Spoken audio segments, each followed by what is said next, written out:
The ancient world once looked upon China as a distant and mysterious land, largely unknown and shrouded in intrigue.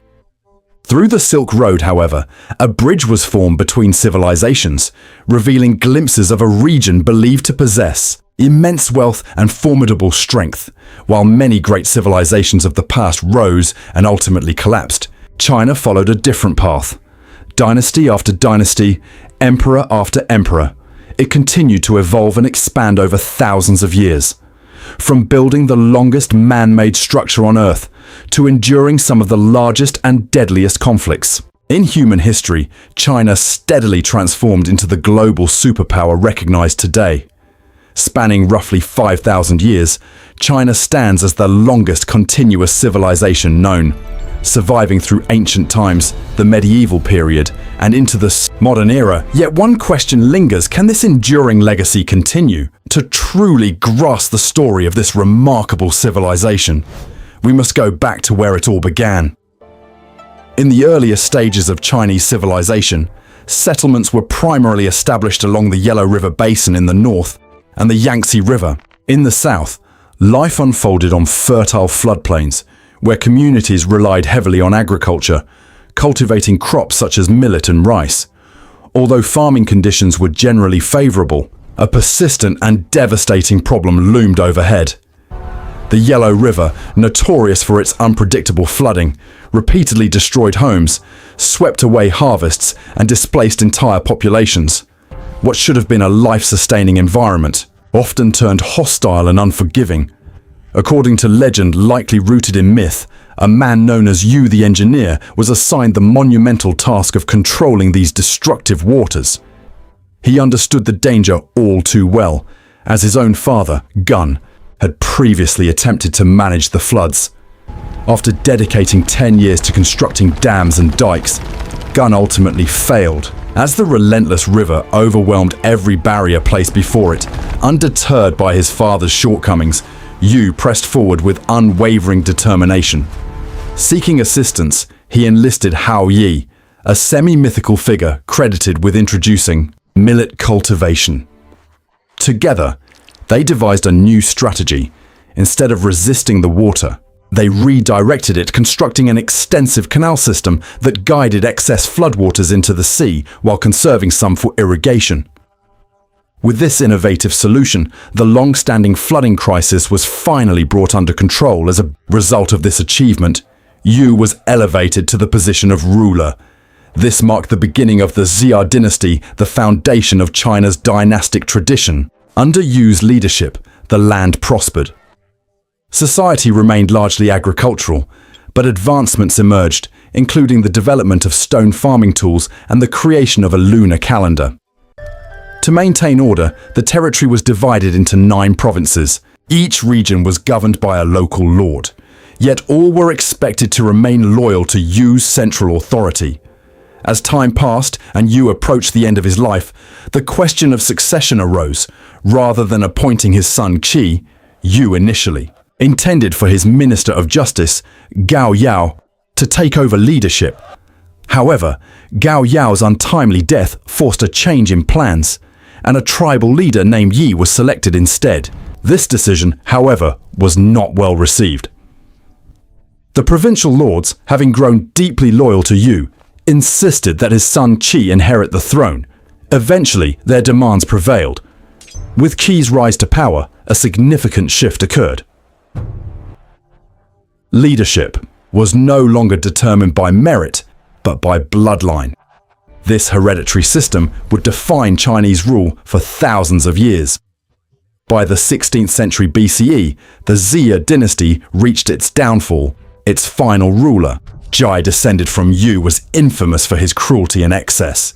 Military campaigns were launched not for defense, but for personal revenge and indulgence. His time was consumed by debauchery, marked by lavish excess, violence, and immoral behavior.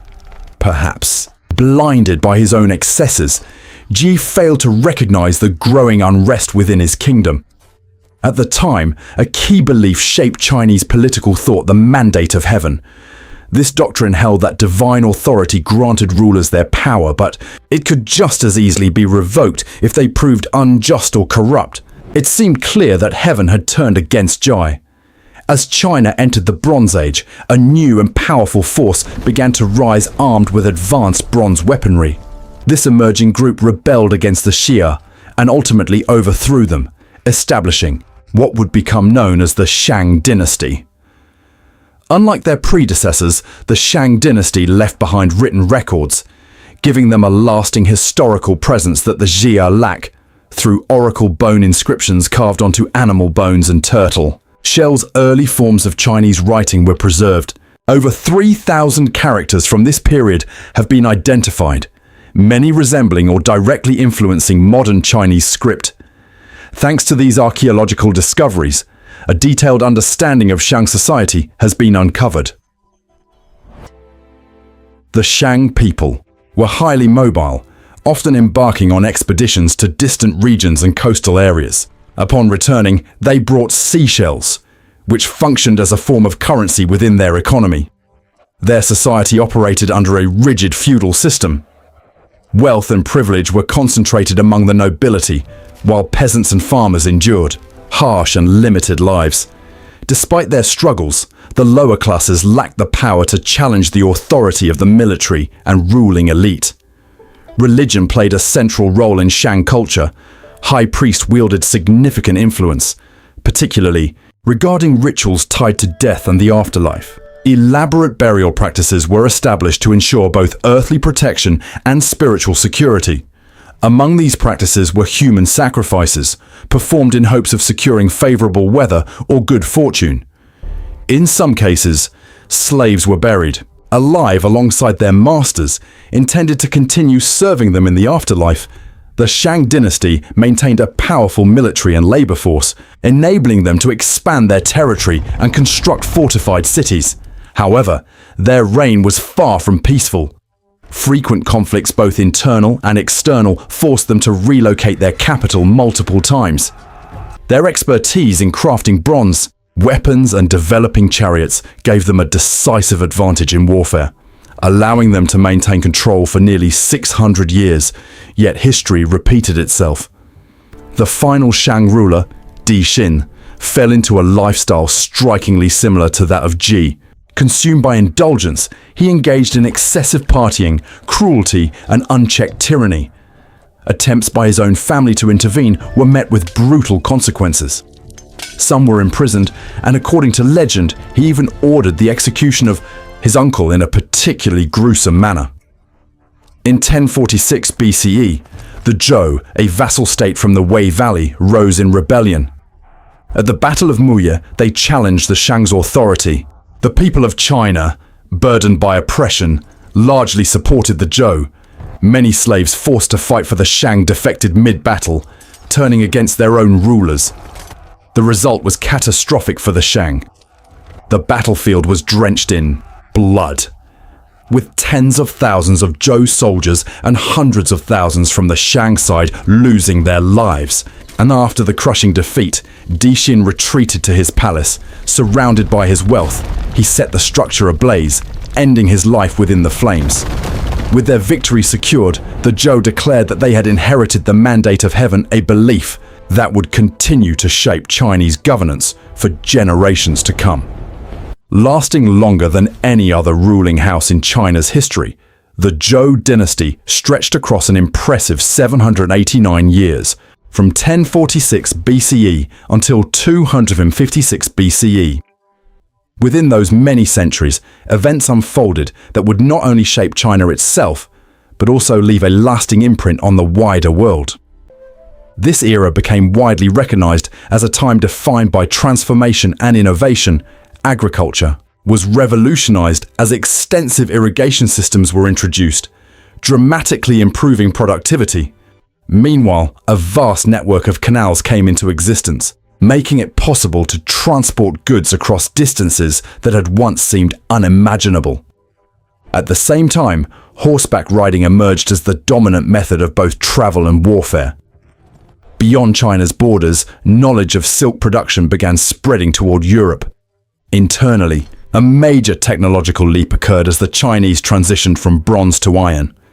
Among all advancements during this period, this shift stood out as particularly groundbreaking, while regions such as Europe and the Middle East lagged behind. By centuries, the Zhou had already mastered ironworking techniques. By using heat-resistant clay, furnaces, and molds, they were able to cast iron efficiently. This molten metal was then utilized to mass-produce weapons and farming tools, pushing both military capabilities and everyday life forward at an extraordinary pace. However, as the empire expanded so rapidly, cracks in stability inevitably began to appear. Historians divide the Zhou dynasty into two major phases, beginning with the Western Zhou period. During this time, governance followed a feudal structure, a hierarchical system in which land and authority were concentrated at the top within the royal family and then distributed among regional lords. For roughly 2 centuries, this system functioned effectively, yet, over time, the balance of power began to shift. Local lords, growing stronger and increasingly self-interested, started to challenge the central authority.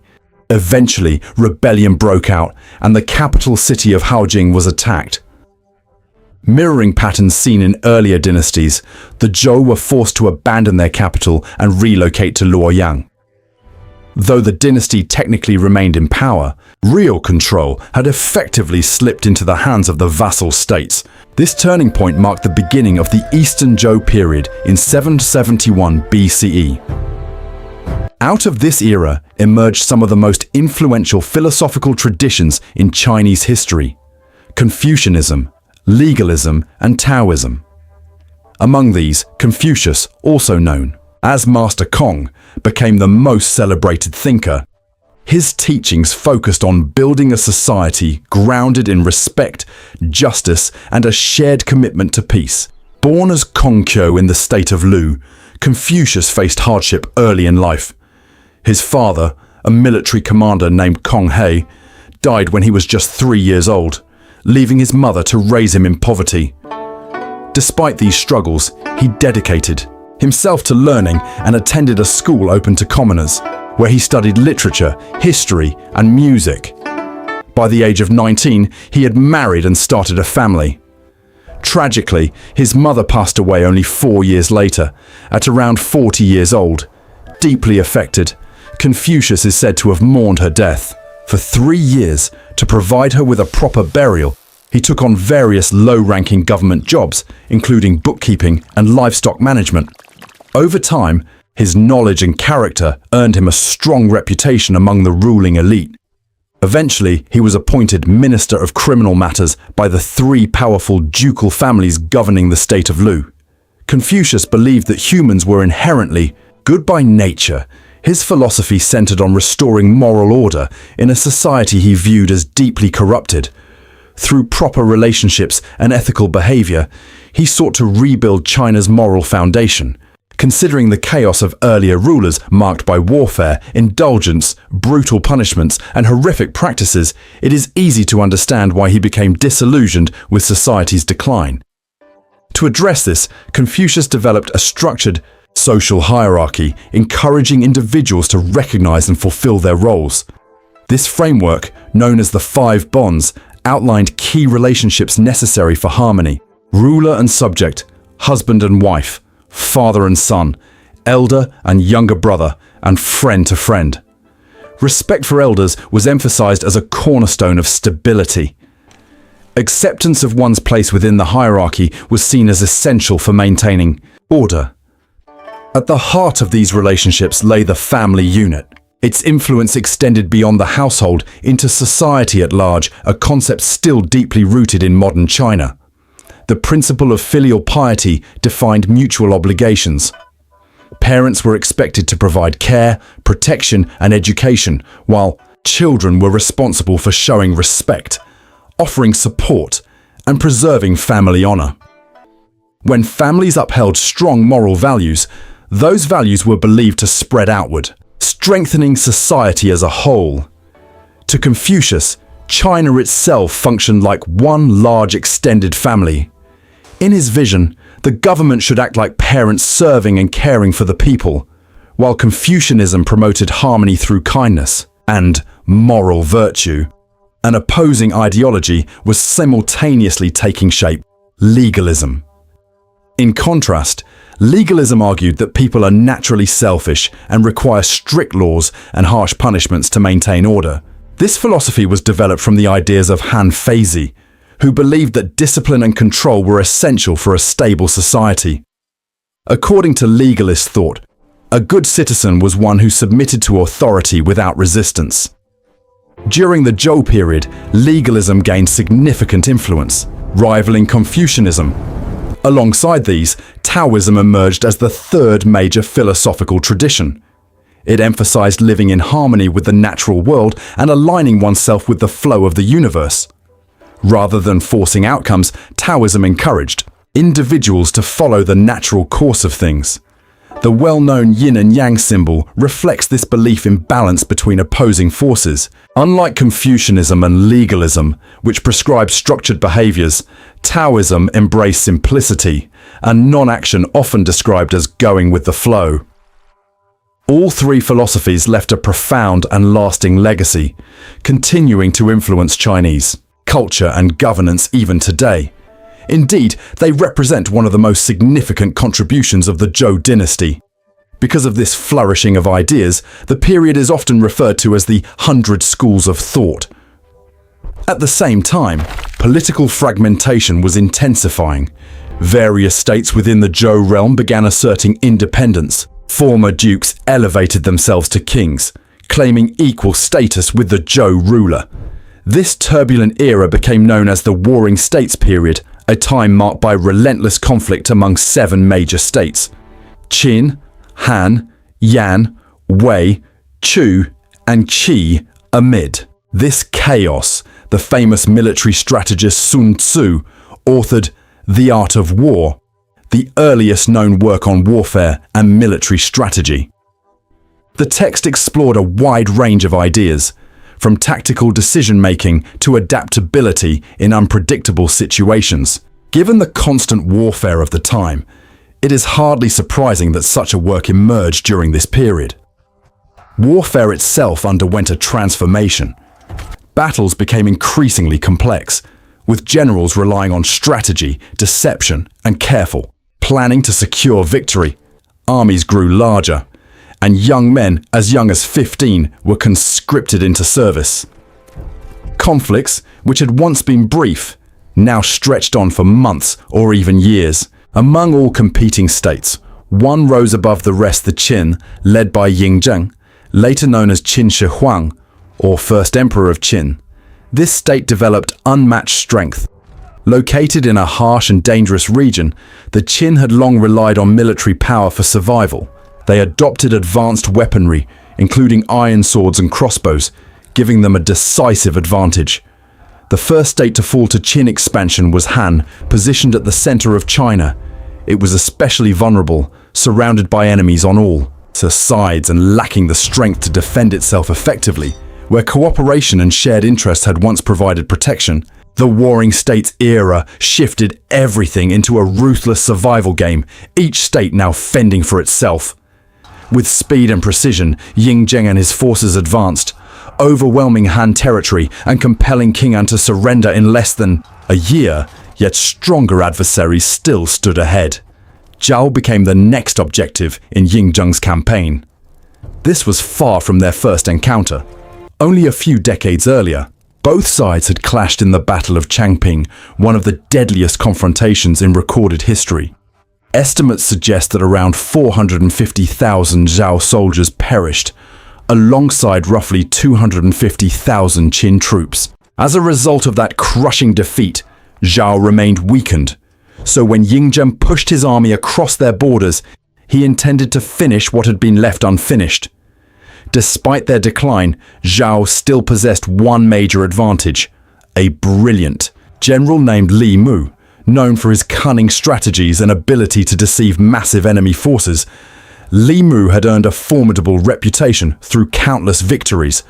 once it became clear that Qin intended to conquer Zhao, he shifted his attention toward the western frontier to confront Yingzheng directly. Every advance made by Qin forces was quickly countered by Li Mu's tactics. It soon became evident to Yingzheng that as long as Li Mu remained alive, meaningful progress would be nearly impossible. Unable to defeat him on the battlefield, Yingzheng turned to political manipulation. Officials within Zhao's court were bribed, and spies were deployed to sow chaos and distrust within the government. The ultimate aim was to fracture the relationship between King Yumu and General Li Mu. In time, the scheme succeeded. Convinced that Li Mu and his allies were plotting rebellion, the king removed him from command and ordered his execution. With Li Mu gone, Zhao's defenses collapsed rapidly. His replacement, Zhao Kong, proved no match for Qin's relentless forces. By 228 BCE, the capital city of Handan had fallen, and Yingzheng ensured that King Yumu was executed as well. Although remnants of Zhao leadership attempted to maintain control through self-declared kings, the state had effectively lost its power. Over the following years, any resistance or uprising was systematically crushed until the entire region was fully absorbed into Qin territory. Following this victory, Yingzheng shifted his focus toward the state of Yan. Aware of the looming threat, Crown Prince Dan devised a desperate plan not to confront Qin militarily, but to eliminate Yingzheng through assassination. For this mission, he selected Jing Kai, assigning him a suicide task involving a poisoned dagger of exceptional sharpness. The strategy was elaborate. Jing Kai would approach the Qing court under the guise of a defecting noble seeking mercy. As offerings, he would present detailed maps of Dukang, a fertile region, Yingzheng coveted, and the severed head of General Huan Yi, a former Qin commander, who had defected. The dagger would be concealed within the rolled map, allowing Jing Kai to strike at the moment of proximity. Huan Yi, whose head was required for the plan, had fallen out of favor with Qin leadership and sought revenge. A bounty of 1,000 gold pieces had been placed on him. After hearing Jing Kai's proposal, he agreed to take his own life, cutting his throat so his head could be used to lure Yingzheng. With both the maps and the head prepared, Jing Kai and his visibly nervous companion, Qin Wuyang, made their way to the Qin court. Upon arrival, Qin Wuyang was overwhelmed with fear, nearly frozen in place. Jing Kai quickly explained his behavior as simple awe and cultural shock, describing him as an inexperienced rural youth unfamiliar with such grandeur. Despite the explanation, Qin Wuyang was stopped from advancing further, forcing Jing Kai to proceed alone. Maintaining composure, Jing Kai approached Yingzheng and presented the scroll. As it was unrolled, he seized the hidden dagger and lunged forward. Caught off guard, Yingzheng managed to break free and retreat, narrowly escaping the initial strike. Chaos erupted throughout the palace as the king fled, circling behind pillars to avoid the attacker. Guards were stationed outside, and the king's ceremonial sword proved too long to draw quickly. With no immediate defense, survival depended on intervention. At a critical moment, a royal physician stepped forward and hurled his medicine bag at Jing Kai, slowing him just enough. This brief delay allowed Yingzheng to unsheath his weapon. He struck Jing Kai in the leg, wounding him severely in a final desperate attempt. The injured assassin hurled his dagger but missed. Yingzheng responded by stabbing him multiple times. Even as death approached, Jing Kai mocked the king with defiant gestures. Shortly afterward, both he and the fleeing Qin Wuyang were killed by palace guards. The assassination had failed disastrously, leaving Yingzheng more enraged and determined than ever. In 226 BCE, Qin forces invaded Yan and quickly captured its capital, Jicheng. Desperate to appease Yingzheng, King Shi of Yan executed his own son, Crown Prince Dan, and sent his head as an offering. This act delayed Yan's total destruction briefly, but in 222 BCE, Qin returned and eliminated the state entirely. Next, Yingzheng launched simultaneous offensives against Wei and Chu, ensuring neither could exploit divided attention. Two trusted generals, a father and son, Wang Jian and Wang Ben, led the campaigns in 225 BCE. Wang Jian took command against the powerful state of Chu, while Wang Ben led 600,000 troops to secure Wei's northern cities. Protecting Qin's flank, Wei fell relatively quickly. By diverting the Yellow River, Wang Ben flooded the capital, Dalian, causing massive destruction. Approximately 100,000 people, including many civilians, perished. The king surrendered, allowing Qin to redirect its full strength toward Chu. Initial campaigns against Chu met resistance, with Qin forces pushed back. However, Wang Jian returned from retirement 2 years later, commanding an army 3 times larger. This time, success followed. The capital was captured, the king taken prisoner, and Chu was fully annexed. Only one state remained Qi. In 221 BCE, Qin forces encountered little resistance. When they reached the capital, the king of Qi surrendered without a fight. With all rival states defeated, the Warring States period came to an end, and the Qin dynasty was established under Yingzheng's absolute rule.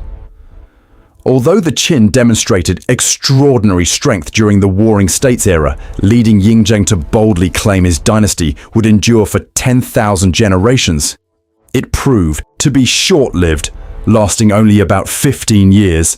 From 221 BCE to 206 BCE, the dynasty was brief, yet its influence would echo for centuries. Even the name China is derived from Qin. Unlike the decentralized Zhou system that ultimately led to its downfall, the Qin enforced strict centralization. Authority was consolidated, and citizens were brought firmly under state control. Yingzheng implemented sweeping reforms. Every citizen was registered under government authority, ensuring taxes flowed directly to the state rather than local lords. The empire was divided into provinces, each governed by appointed officials acting on behalf of the central power. In addition, efforts were made to unify the empire through standardization. Currencies, writing systems, and weights were all made consistent across the land. Although these reforms were largely introduced to tighten control over the population and make governance more efficient, they unintentionally fostered a unified cultural identity across China, something the nation had never fully experienced. Before, for the first time, China stood as a single, unified empire, with Yingzheng recognized as its first true emperor. However, the Qin became widely known for their brutal rule and unforgiving punishments.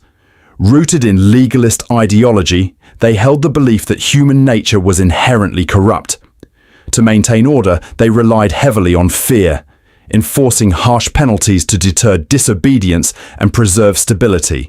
It was essential to Yingzheng that his authority remained unquestioned.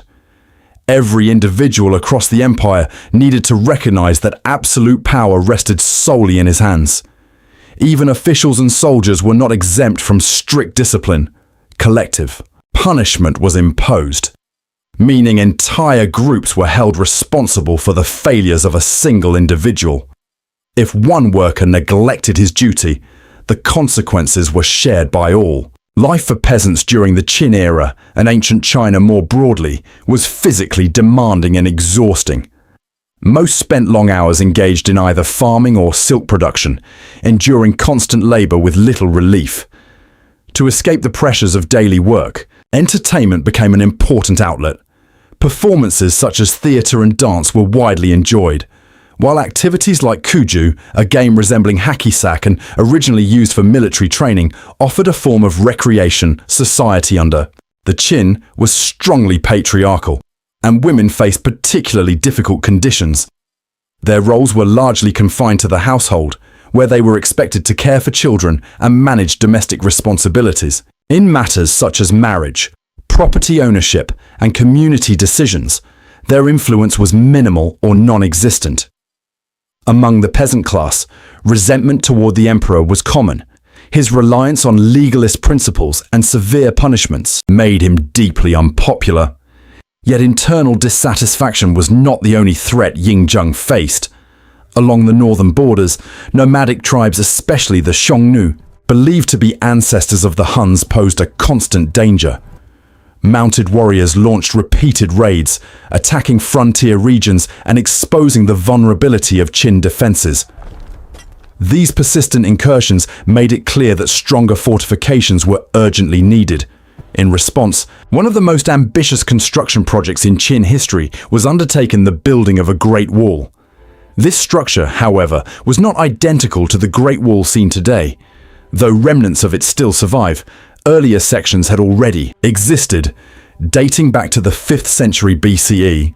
But Qin Shi Huang was the first to connect these scattered defenses into a unified barrier. Labor for this immense project often came from peasants deemed unproductive or inefficient.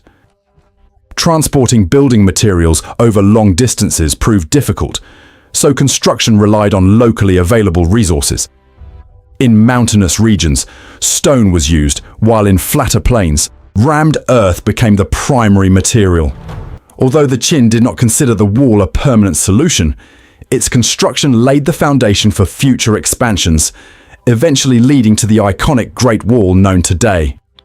Despite conquering the warring states by the age of 38, surviving multiple assassination attempts and securing his empire, Yingzheng faced an opponent he could not overcome: death. As he grew older, his fear of mortality intensified. Determined to extend his life, he became obsessed with finding immortality. Alchemists and explorers were dispatched on expeditions across the Pacific in search of Penglai, a mythical island said to hold the secret to eternal life. Among these figures was Xu Fu, who led several of these missions. Driven by desperation, Yingzheng failed to realize he was being deceived. On one expedition, Xu Fu was sent with 3,000 young boys and girls, along with 60 ships.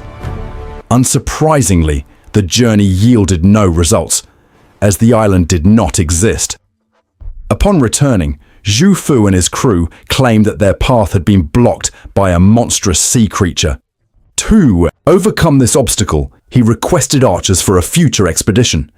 Yingzheng granted his request without hesitation, supplying everything needed. However, Xu Fu and his fleet never returned. While the truth remains uncertain, the most widely accepted theory suggests that he sailed to Japan and established a settlement there. Meanwhile, Yingzheng's paranoia deepened. In his desperation, he began consuming elixirs prepared by his alchemists. During this period, a series of infamous events occurred: mass book burnings and executions. Believing that certain philosophies and historical records threatened his rule, Yingzheng sought to erase them entirely. Around 460 Confucian scholars were buried alive, and countless texts were destroyed. These acts represent the earliest recorded instances of large-scale book burning in human history. Ironically, his relentless pursuit of immortality led directly to his demise. At the age of 49, Yingzheng died from mercury poisoning caused by the very potions intended to prolong his life. Prior to his death, he had ordered the construction of an enormous mausoleum to house his remains. This vast underground complex, filled with artifacts, monuments, and thousands of life-sized clay soldiers, remained hidden until its accidental discovery by farmers in 1974. The Terracotta army astonished archaeologists. Each warrior was uniquely crafted with distinct facial features and arranged according to military rank in precise battle formations. Every figure was equipped with real weapons, all unused, indicating large-scale production specifically for this purpose. It seemed that if Yingzheng could not conquer death, he intended to rule in the afterlife. Even today, much about the mausoleum remains unknown. The identities of its builders and the absence of detailed historical records continue to puzzle historians. It is estimated that over 700,000 workers contributed to its construction. Due to its scale and mystery, the Terracotta army is often referred to as the eighth wonder of the world. Following Yingzheng's death, his advisor Li Si concealed the news in an attempt to manipulate the succession.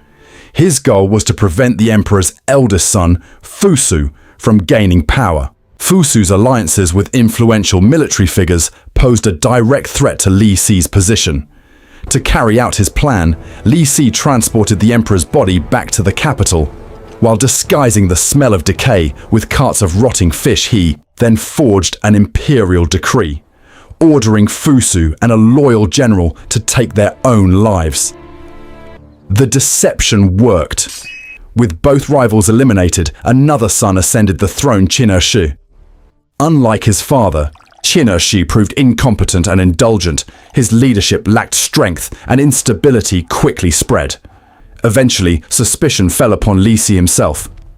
Accused of treason, he was sentenced to death by the brutal method known as death by 1,000 cuts, where the victim endured prolonged suffering through repeated slicing. To worsen matters, his entire extended family was executed as well.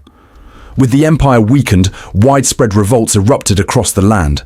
Among the rebels was Liu Bang, a former peasant who rose to lead a major uprising. His forces ultimately seized control after the Battle of Gaixia, a brutal conflict in which over 100,000 people were killed or captured. From this victory, a new era began, the Han Dynasty. After securing power, Liu Bang claimed the title of emperor, adopting the name Gaozu. He established the capital in Chang'an, one of the few surviving centers from the Qin era, making it a practical choice. The name Han itself originated from this region, and the early phase of the dynasty became known as the Western Han, lasting from 206 BCE to 9 AD. Today, more than 90% of Chinese people identify as ethnically Han, representing nearly 1/5 of the global population. At its height, the Han Empire became the most populous state in the world and existed alongside the Roman Empire. Once in power, Gaozu implemented reforms that would shape Chinese governance for centuries. Having come from humble beginnings, he worked to reverse policies that had oppressed common people.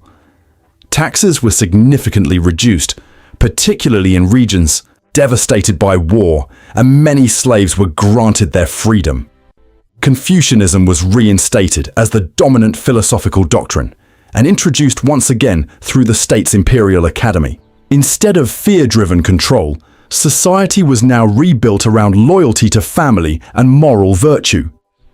To ensure competence within government ranks, Gaozu implemented a civil service system designed to prevent unqualified or idle individuals from holding important offices. Authority was no longer determined by lineage alone, but increasingly based on education and merit. Remarkably, this structure endured for nearly 2 millennia, remaining in place until 1912 AD. Even though Gaozu had successfully secured power and established the Han state, stability was far from guaranteed. The same nomadic Xiongnu tribes that had troubled the Qin continued to pose a serious threat, while the loyalty of several Han generals remained uncertain. After suffering repeated defeats against the Xiongnu, Gaozu eventually chose diplomacy over continued conflict. Peace was negotiated and tribute was agreed upon. Each year, gifts including wine and women were sent to maintain this fragile balance. In 195 BCE, Gaozu passed away, triggering a fierce struggle for succession. Although his second son Hui ascended to the throne, real authority was exercised by his mother, Empress Lu. Determined to secure her dominance, Empress Lu eliminated several of Gaozu's sons. Among her most infamous acts was the killing of Lady Qi, Gaozu's favored concubine, who also bore him children, potential rivals to Lu's power. According to the historian Sima Qian, Lady Qi was subjected to horrific torture. Her limbs were severed, her eyes removed, her ears burned, and she was forced to drink a potion that rendered her mute. She was then thrown into a latrine and referred to as a human swine. Emperor Hui, deeply disturbed and emotionally shattered by his mother's brutality, effectively relinquished control of the empire to her. His life soon spiraled into indulgence, consumed by alcohol and excess, until his death in 188 BCE at just 22 years old. Over the following decades, power shifted between multiple rulers, yet the empire managed to maintain a general sense of stability and prosperity despite ongoing tensions with the Xiongnu. in 141 BCE, Emperor Wu rose to power, beginning a reign that would last 57 years until 87 BCE. By this time, relations with the Xiongnu had deteriorated completely, leading to open warfare in 133 BCE. During the conflict, Han envoys were sent westward in search of potential allies. The Xiongnu had been disrupting silk trade routes, and the Han sought partnerships with western regions to counter their influence. What these missions ultimately returned with was far more than alliances. They brought back knowledge of distant civilizations, including those in India, the Middle East, and beyond. From this exchange, a major trade network emerged, the Silk Road, stretching from China all the way to the Mediterranean. Its name was derived from the Greek term Ceres, meaning land of silk. For over 1,500 years, China would depend heavily on this route for trade and interaction. The Silk Road also facilitated cultural exchange on an unprecedented scale, including the spread of Buddhism into China, though whether Emperor Wu himself encountered this religion remains uncertain. During this period of expansion and warfare, the Han Empire significantly enlarged its territory, securing victories against the Xiongnu and extending its reach into regions corresponding to modern-day Vietnam and Myanmar. However, these successes came at a heavy cost. The treasury was drained, resources were exhausted, and hundreds of thousands of soldiers lost their lives. To fund these campaigns, peasants were heavily taxed, leading to widespread discontent and eventual rebellion. In 9 AD, amid this instability, a politician named Wang Mang seized power, established the short-lived Qing dynasty. He introduced sweeping reforms, including the confiscation of all land, which was then redistributed among peasants. This policy earned him the title of China's socialist emperor. While beneficial to the lower classes, these changes angered wealthy elites. At the same time, natural disasters and famine devastated the empire, further weakening its foundations and sparking unrest. Like the Western Han before it, the Qin dynasty failed to resolve the ongoing Xiongnu threat, leading once again to economic strain and instability. Eventually, the population reached its breaking point. Two major rebel factions rose to prominence, the Red Eyebrows and the Lulin. The Red Eyebrows earned their name by painting their brows red to distinguish themselves from supporters of the ruling class, despite repeated victories against Imperial forces. Wang Mang's rule came to an end when he was killed in battle in 23 AD. Although the Red Eyebrows initially showed strength and resilience, their lack of organization and inability to restore order led to a decline in public support. Their brutal treatment of civilians and desecration of Han tombs further damaged their reputation, causing them to be seen more as a chaotic mob than a legitimate governing force. As internal conflict and casualties mounted, their position weakened significantly. Eventually, they surrendered to Liu Shu, one of 11 claimants to the imperial title, at the time who had also been involved in the Lulin uprising against Wang Mang. Taking the title Emperor Guangwu, Liu Shu proved to be a merciful leader, pardoning the Red Eyebrows before embarking on a campaign to reunify the empire. Within a decade, he defeated all rival claimants and secured sole control of the throne. With the former capital Chang'an destroyed during the rebellions, Guangwu established a new capital in Luoyang. This marked the beginning of the Eastern Han period, the latter half of the Han dynasty. Under his rule, taxes were reduced, and efforts were made to improve living conditions for the peasantry. Education was also prioritized, with over 100 state-funded institutions established to cultivate a capable and knowledgeable ruling class. Confucianism was further reinforced, and a system was introduced where local officials nominated young men who exemplified Confucian values for government positions. Thanks to the strong foundation laid by its early leaders, the Eastern Han entered a golden age. During the 1st and 2nd centuries. The economy flourished, education systems reached new heights, and military strength remained formidable. Advancements such as the crossbow allowed soldiers to strike enemies from a distance, while improved iron weapons enhanced close combat effectiveness. Resistance in regions like Vietnam and Korea was suppressed, and rebellious Xiongnu groups within Han territory were defeated once more. During this time, however, the authority of the emperor gradually declined, while civil servants gained increasing influence within the political hierarchy. Another major innovation of this era was the invention of paper, which greatly facilitated the spread of ideas and knowledge. Emperors were frequently installed or removed based on the decisions of bureaucrats, though many rulers were more focused on luxury and personal indulgence than governance. As central authority weakened, ineffective policies emerged, including reduced taxation, which contributed to famine and further instability. From this turmoil, a new rebellion arose, the Yellow Turban Rebellion, led by the Taoist figure Zhang Jue, who proclaimed that the Han dynasty was nearing its end. Beginning in 184 AD, rebel forces attacked government buildings and plundered villages. Although the uprising failed to overthrow the Han, it signaled the empire's impending collapse. To suppress the rebellion, the central government was forced to grant significant authority back to regional nobles, who soon began operating independently as warlords. China once again descended into a period of fragmentation and warfare, until eventually the final Han emperor was overthrown. Three dominant kingdoms emerged: Wei, Wu, and Shu Han. Shu Han, being the smallest and least populated, was the first to fall, surrendering after being weakened by prolonged conflict with Wu.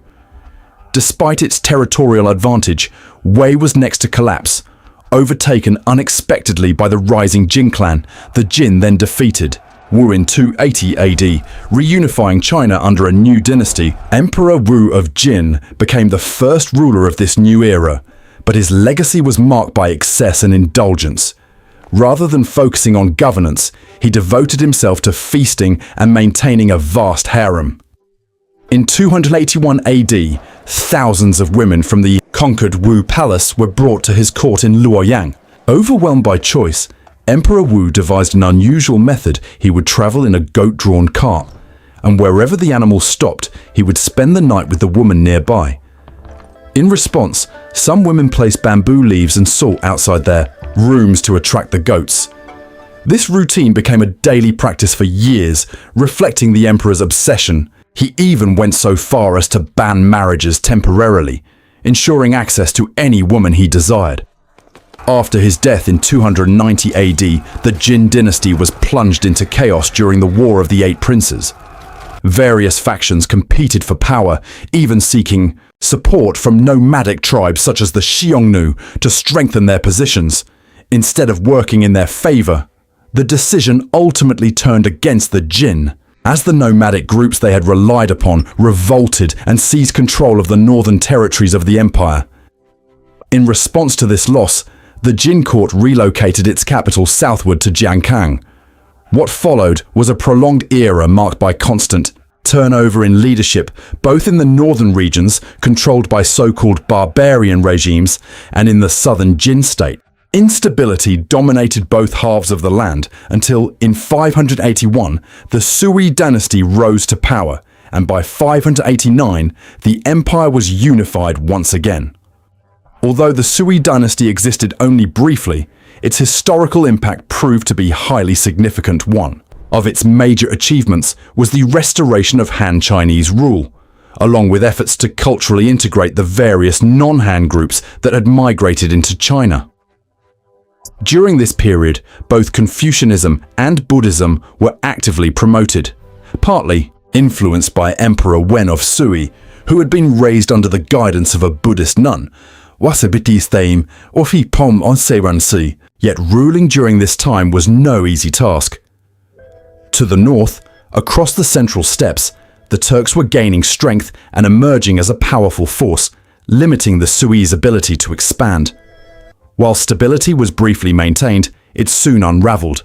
Due to the reckless actions of Emperor Yang Guang, obsessed with grand construction and military campaigns, he drained the empire's resources at an alarming rate. Massive labor demands led to countless peasant deaths during the reconstruction of the Great Wall. At the same time, millions of soldiers were sent to fight in his campaigns against Goguryeo, located in present-day Korea. The final invasion attempt ended disastrously, with approximately 90% of Sui forces lost, while Goguryeo suffered minimal casualties. This catastrophic failure pushed the already burdened population to the brink. As frustration boiled over, widespread rebellions erupted. During this period of resistance, two figures rose to prominence: a father and his son. Li Yuan, the father, had been born in 566 during the era of the Three Kingdoms.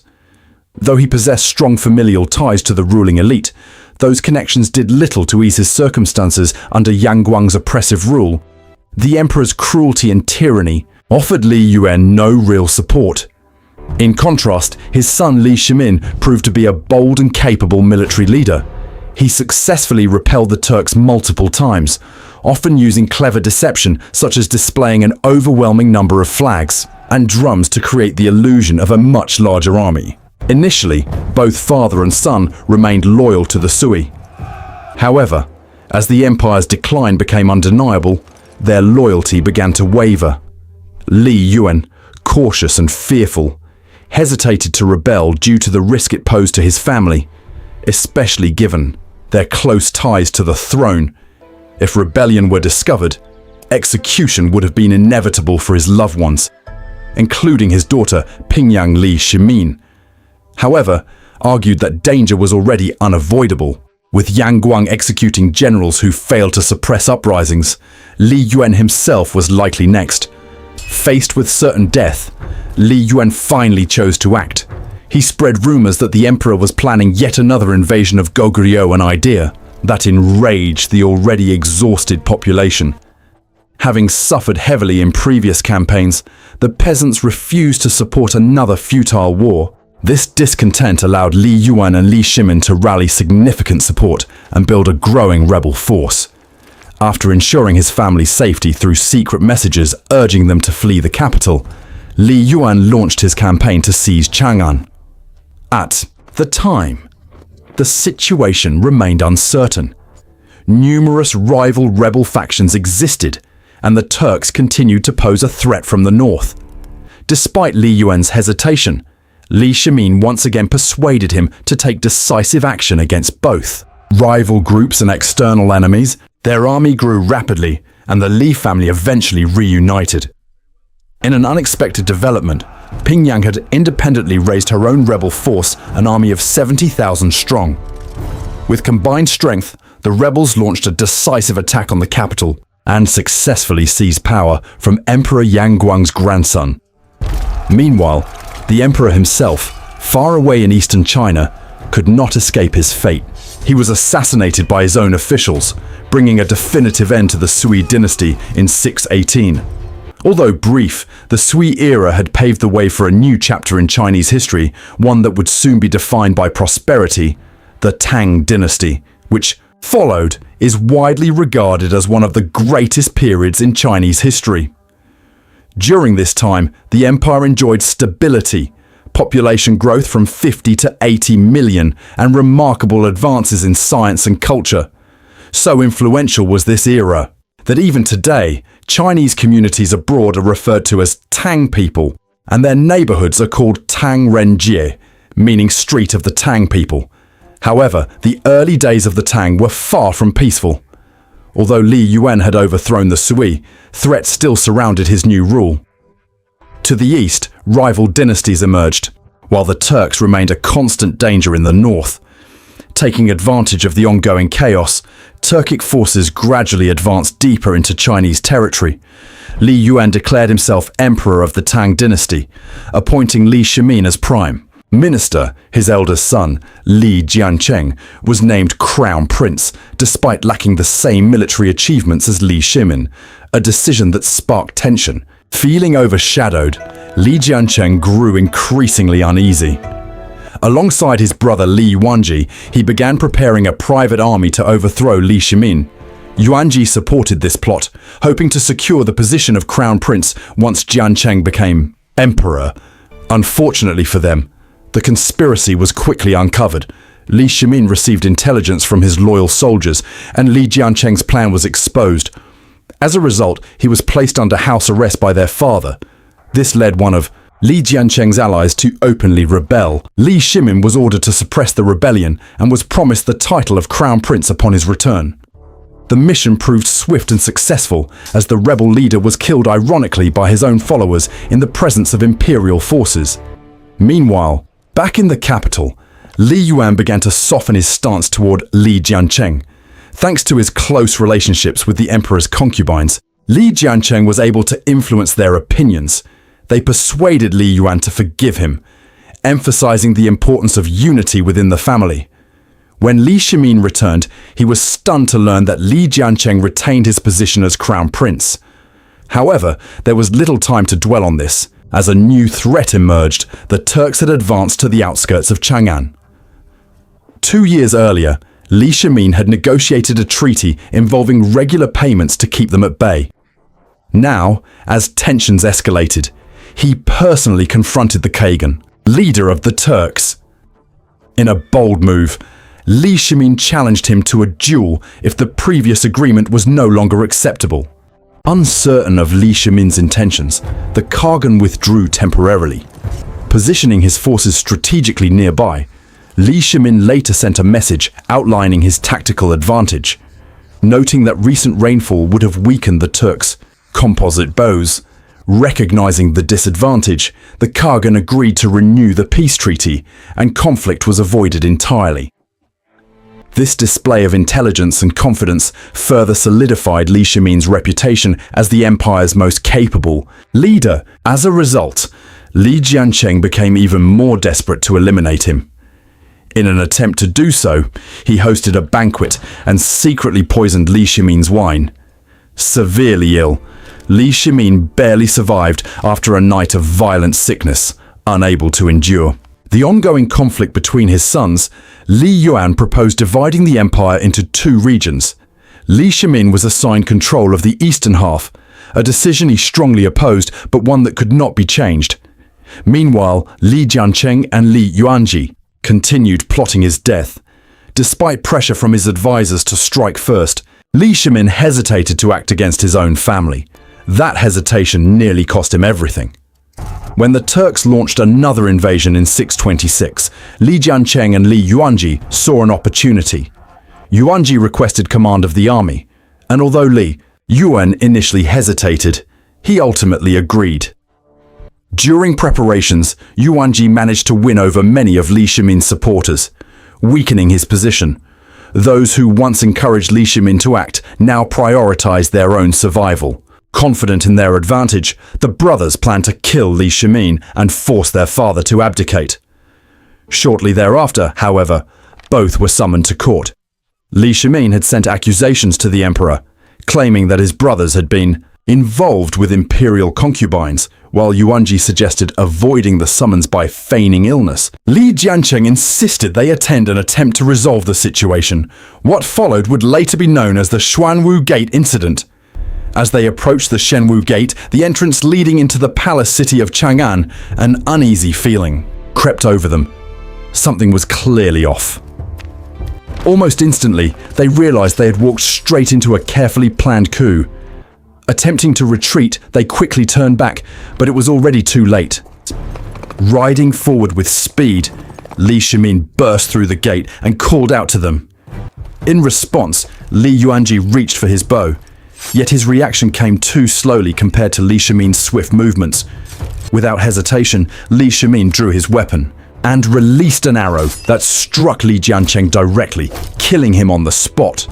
Panic broke out as Li Yuanji fled, trying desperately to escape before meeting the same fate. Amid the chaos, Li Shimin's horse lost control, throwing him to the ground. Seizing the moment, Li Yuanji lunged forward and attempted to strangle him using a bowstring. At the last possible second, Yuqi Jingde, one of Li Shimin's allies, arrived and shouted, disrupting the attack. Li Yuanji attempted to escape on foot, but was swiftly brought down by Yuqi's arrows. Overwhelmed by the unfolding events, Li Yuan accepted the situation and agreed that power would pass to his remaining son. Li Shimin, He also ordered all opposing forces to submit.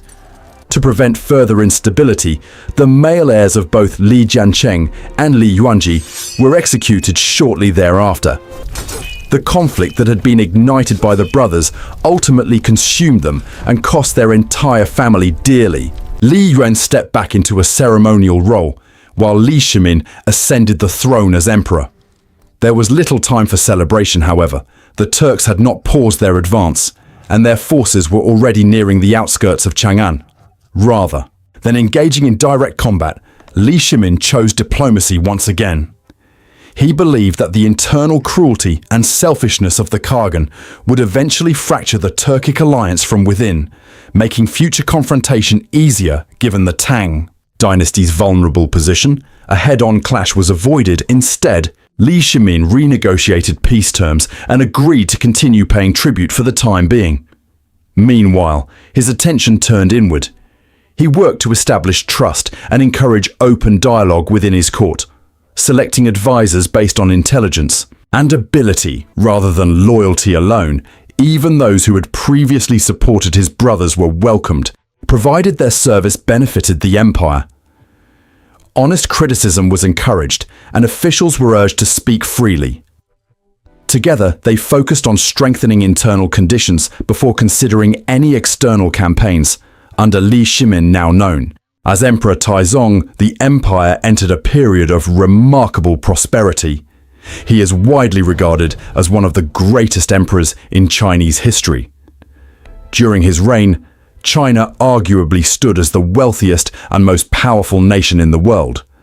But what led to such success? Initially, relations with the Turks remained stable, as Taizong prioritized improving living standards. However, opportunities soon arose due to growing instability within the Khaganate. The Khagan's harsh treatment of subordinate tribes caused internal divisions. Several groups broke away, prompting violent retaliation. Civil conflict erupted among the tribes. In 628, a lesser Khagan named Ashina Shibobi sought assistance from Emperor Taizong in overthrowing the ruling leader, Taizong. Agreed, by 630, their combined forces had defeated the Eastern Khaganate. Following this victory, Turkic tribes acknowledged Taizong's authority, granting him the title Khan of Heaven. In addition to Chinese emperor, even after his death in 649, the Tang Empire continued to expand. Cities like Chang'an grew into cosmopolitan hubs, becoming the largest urban centers in the world, with populations reaching around 2 million. During this time, Confucianism, Taoism, and Buddhism all flourished. Temples and monasteries spread across major cities, while art, poetry, and pottery thrived as central elements of culture. Military campaigns extended into Korea and Vietnam, and control expanded into Western territories, strengthening connections with civilizations in the Middle East and the Mediterranean. At its height, the Tang became the dominant power in Southeast Asia. This success stemmed largely from a focus on internal stability. When a state is strong from within, expansion outward becomes far more achievable. The Golden Age reached its peak early in Emperor Xuanzong's reign, which began in 712. However, decline soon followed. In 736, Li Linfu, an influential politician, was appointed chief minister. As Xuanzong became increasingly disengaged, Li Linfu consolidated power. Rivals within the court were eliminated and damaging policies were introduced. One particularly harmful decision was to appoint non-Chinese military governors. Li Linfu believed this would reduce political rivalry, but it had unintended consequences. Among those appointed was a Turk named An Lushan, who commanded over 150,000 Daosmi troops in the northeast, favored by both the emperor and Li Linfu. An Lushan rose quickly in rank, even being granted princely status, however. After Li Linfu's death in 753, An Lushan began losing influence due to political maneuvering by rivals. With little left to lose, he launched a rebellion to seize control. This conflict, known as the An Lushan Rebellion, became one of the deadliest wars in history. In 755, An Lushan captured Luoyang, the eastern capital, and declared himself emperor of the new Yuan dynasty. He then advanced toward Chang'an. Despite early successes, his campaign faltered at the siege of Yongqiu. This city held strategic importance, serving as a gateway for southern expansion. Recognizing this, the Tang sent 2,000 troops to defend it, successfully killing 20,000 Yuan soldiers. Unable to advance, Yuan forces were stalled until poor decisions within the Tang leadership shifted the balance. Tang troops were ordered to fight in open terrain, resulting in a devastating defeat. With defenses weakened, the road to Chang'an lay open. As the threat approached, Emperor Xuanzong fled towards Sichuan in hopes of regrouping. The journey proved chaotic. Accompanied by court officials and guards, the convoy descended into disorder due to hunger, exhaustion, and panic. Violence erupted within the group, leading to executions. Fearing mutiny, the emperor was forced to comply with soldiers' demands, even when it meant sacrificing his own relatives. While this tragedy unfolded in the mountains, devastation struck the capital. Chang'an was overrun. Rebels looted relentlessly, and countless citizens fled. Hundreds of thousands were killed during the siege. By August, Xuanzong reached Sichuan and abdicated the throne in favor of his son. The new emperor hired mercenaries, successfully halting further southern expansion by Anlushan. However, internal conflict within the Yuan regime proved more decisive than any external resistance. Consumed by paranoia, Anlushan was assassinated by his own son, Qing in 757. His cruelty and erratic behavior had alienated his followers, especially as his health deteriorated. After his death, Qing continued the campaign, launching a prolonged siege of Suiyang, one of the most harrowing battles in Chinese history. Inside the city, famine forced desperate measures. Cannibalism occurred as defenders consumed the dead to survive. Out of the original population, only around 400 defenders remained. Although Yuan forces eventually captured the city after 8 months, they suffered massive losses, over 100,000 casualties, and wasted valuable time. This allowed Tang forces to regain control of Chang'an and Luoyang. Political instability then weakened the Yuan dynasty, leading to its collapse. By 763, the rebellion was finally suppressed, and the Tang emerged victorious. However, the cost was immense. The central government was significantly weakened, and the Golden Age had come to an end. Roughly 20% of the population had perished, and recovery proved impossible. Throughout the 9th century, the Tang gradually lost territory to the Turks and the Tibetan Empire. Weak emperors failed to maintain control, while banditry spread across the land. Cities were plundered, trade disrupted, and instability returned. In 875, Huang Chao, a former salt smuggler, led a massive rebellion, rallying tens of thousands. His forces swept southward, massacring thousands, particularly merchants aligned with the Tang. By 881, Chang'an had fallen once again. Huang Chao declared himself emperor of the Daqi dynasty. Though he sought to redistribute wealth from the elite, his rule quickly faltered. He proved incapable of managing the empire effectively, especially when it came to maintaining food supplies for the newly conquered capital. In response to the crisis, the Tang dynasty launched a series of counteroffensives led by General Zhu Wen. Interestingly, Zhu Wen had once served within Huang Chao's rebellion before defecting to the Tang in 882. With Zhu Wen's leadership proving decisive, the Tang government formed alliances with several Turkic tribes. Through these combined efforts, Huang Chao and his self-proclaimed regime were driven out of the capital. By 884, Huang Chao was dead, leaving behind a legacy that remains deeply debated. To some, he is remembered as a brutal traitor responsible for widespread atrocities. To others, he is viewed as a champion of the peasantry, determined to challenge corruption and the hoarding of wealth. Regardless of interpretation, one fact is undeniable. The destruction caused by his rebellion left the already fragile Tang Empire beyond repair. The central authority had weakened dramatically. and the once formidable army was no longer cohesive. As an aside, despite the turmoil of the 9th century, a groundbreaking invention emerged within Tang territory around 850 AD: gunpowder. An unnamed monk, experimenting as an alchemist, had been attempting to create a substance capable of healing illnesses and extending life. In the process, he combined 75% saltpeter, 15% charcoal, and 10% sulfur. The result, however, was far from medicinal. The mixture caused severe burns among those present and even led to the destruction of their residence. This discovery, later known as gunpowder, would become one of China's 4 great inventions, alongside paper, printing, and the compass. Although its full military potential would only be realized in later periods, especially during the Song dynasty, historical evidence clearly shows that its origins trace back to Tang-era Chinese monks. At the time, however, the lack of widespread military application meant that gunpowder did little to alter the Tang's decline. Soon after, China entered the chaotic era known as the 5 Dynasties and 10 Kingdoms period, a time defined by fragmentation, shifting alliances, and competing warlords. Due to its complexity and instability, this period is notoriously difficult to follow.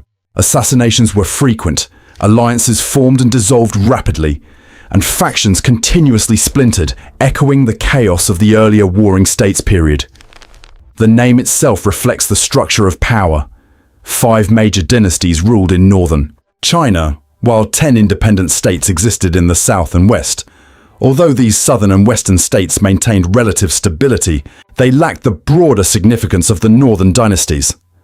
The first of the 5 dynasties was established by Yuan, having previously supported both Huang Chao and the Tang. Yuan ultimately pursued his own ambitions. In 904, he executed the Tang emperor and installed a 13-year-old boy as a puppet ruler. Just 3 years later, in 907, he seized the throne for himself and founded the Liang dynasty. However, his rule was far from universally accepted. Other warlords rejected his authority and established their own states. Among them was Li Keyong, a fierce rival. Yuan had once attempted to assassinate Li Keyong, making loyalty impossible in response. Li Keyong founded the state of Jin, which would play a major role in future conflicts. Yet opposition to Yuan extended beyond political rivals. He was infamous for his depravity, frequently summoning the wives of his own sons and officers to the palace for sexual exploitation. His behavior extended even to his daughters-in-law. This grotesque conduct, combined with internal disputes over succession, led to his downfall. Yuan was ultimately assassinated by his third son, Zhu Yugui, however. Zhu Yugui's rule was short-lived. Within a year, he too was killed, this time by his younger brother, Zhu Yuzhen, who seized power. Zhu Yuzhen's reign lasted roughly a decade, beginning in 913. During this period, tensions between the Liang and the Jin reached a breaking point. After numerous clashes over contested territories, Jin had grown strong enough to challenge Liang directly. In 923, they overthrew Liang and established the later Tang dynasty. The name Tang was chosen deliberately, reflecting their desire to restore the former glory of the Tang Empire. Li Kongshu, son of Li Keyong, became its first emperor. Although early successes hinted at the possibility of reunification, internal instability undermined these efforts. Rebellions erupted within newly conquered territories, and Li Kongshu's leadership proved ineffective. Alongside Empress Liu, he hoarded wealth and failed to reward his soldiers. In 926, a mutiny brought his reign to an abrupt end. The next dynasty arose under Xu Jingtang, a veteran general who founded the later Jin. However, his military strength alone was insufficient to control the fragmented political landscape. In 936, he sought assistance from the Khitan, a powerful nomadic group dominating Northeast Asia. In exchange, Xu Jingtang agreed to surrender the strategic 16 prefectures, including key regions such as modern-day Beijing and Tianjin, and accepted subordinate status under the Khitan emperor, Yelu Deguang. This arrangement soon led to conflict. The later Jin attempted to assert independence, angering the Khitan ruler who had enabled their rise. War followed, and the Khitan forces conquered the later Jin. Cities such as Shang Prefecture were devastated, with large portions of the population massacred. The Khitan state was renamed the Liao Dynasty, and Yelu Daiguang declared himself emperor of all China. However, his rule was short-lived. Widely despised by the Chinese population, he faced constant resistance. While attempting to return north, he died. Soon after, Liu Juan seized power and established the later Han Dynasty. His reign lasted only a year before his death, after which his 17-year-old son Liu Chengyu succeeded him. The young ruler proved ineffective, and after just 3 years he was overthrown by the minister Guo Wei. This marked the end of the later Han, the shortest of the 5 dynasties. In 951, Guo Wei declared himself emperor, founding the final dynasty of this era, the later Zhou. Although it functioned as a vassal to the Khitan, it persisted until 960, when a new force emerged. That force was the Song dynasty. It was established by Zhao Kuangyin, a military commander who seized power through a coup. After consolidating control over remaining territories, he reunified China and brought the chaotic 5 dynasties and 10 kingdoms period to an end. The Song dynasty is divided into 2 phases. The Northern Song, 960–1127, and the Southern Song, 1127–1279. As Emperor Taizu of Song, Zhao Kuangyin prioritized intellectual development. He initiated a comprehensive mapping of the empire and revitalized the civil service examination system. Confucianism experienced a revival, evolving into what is now known as Neo-Confucianism. Despite achieving reunification, the Song dynasty remained militarily weaker than the Tang. After Taizu's death, his successors faced ongoing threats from the Khitan Liao kingdom in the north. Over time, administrative efficiency declined. Eventually, the Jurchen, a northern group who had overthrown the Liao, took advantage of this weakness. In 1126, they captured Kaifeng, the northern Song capital. Before its fall, the city had been a vibrant cultural center, filled with temples, palaces, and pagodas. The emperor himself had been a passionate patron of the arts. However, the weakened Song defenses made it an easy target, and the city was burned upon its capture. While the north fell, the southern regions remained under Song control. Thus began the Southern Song period in 1127, with its capital established at Lin'an, modern-day Hangzhou. Despite earlier losses, this era proved economically prosperous. Agriculture flourished, particularly rice production, as peasants gained land ownership and were able to trade surplus goods.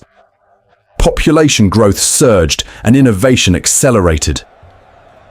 The printing press enabled the production of paper currency, making the Song the first government in history to implement such a system. The magnetic compass was also developed, revolutionizing navigation. Gunpowder found practical use in warfare, with bombs launched via catapults. These advancements allowed Song forces to defeat Jin armies and naval fleets despite being outnumbered. However, the northern territories remained out of reach. As rival states strengthened, they replicated Song technologies by capturing skilled workers and forcing them to reproduce weapons and tools. Facing military disadvantages, Song scholars turned inward, emphasizing cultural preservation. Confucian values were revived once again, seen as essential for maintaining identity and stability during uncertain times. Communities and family structures were strengthened, contributing to well-organized cities. Art flourished, with paintings and works focusing on rural life, harmony, and domestic peace. Yet despite these achievements, the Song dynasty could not escape its fate. Its downfall would come at the hands of one of history's most formidable figures, Genghis Khan. Genghis Khan, who was originally known as Temujin, entered the world in 1162 AD in Mongolia as a member of the Borjigin clan, descending from a line of tribal leaders. According to Mongol legend, he was born clutching a blood clot in his hand, a powerful omen believed to signal a destiny of leadership. Life in the Mongolian steppe was anything but easy. Constant tribal warfare and harsh environmental conditions earned the region a reputation among the Chinese as a brutal and untamed wilderness. During his early years, Genghis was trained in essential survival skills such as hunting, horseback riding, and navigating vast terrain. He was also described as withdrawn, showing little interest in social interaction. At just 9 years old, his parents arranged his marriage to Borte, a girl from a neighboring tribe who was 10 at the time.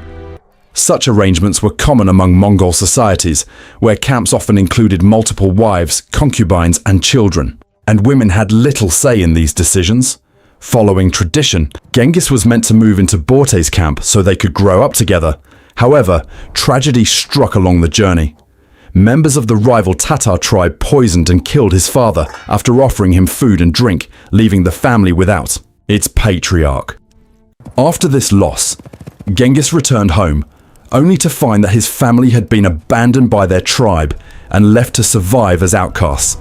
Without a clear leader, tensions within the family intensified. Genghis and his stepbrother Beta both claimed the right to succeed their father. Although Beta was older, Genghis held the advantage of being the son of the chief wife. Their rivalry escalated when Genghis was 13, culminating in a deadly confrontation over a fish he had caught.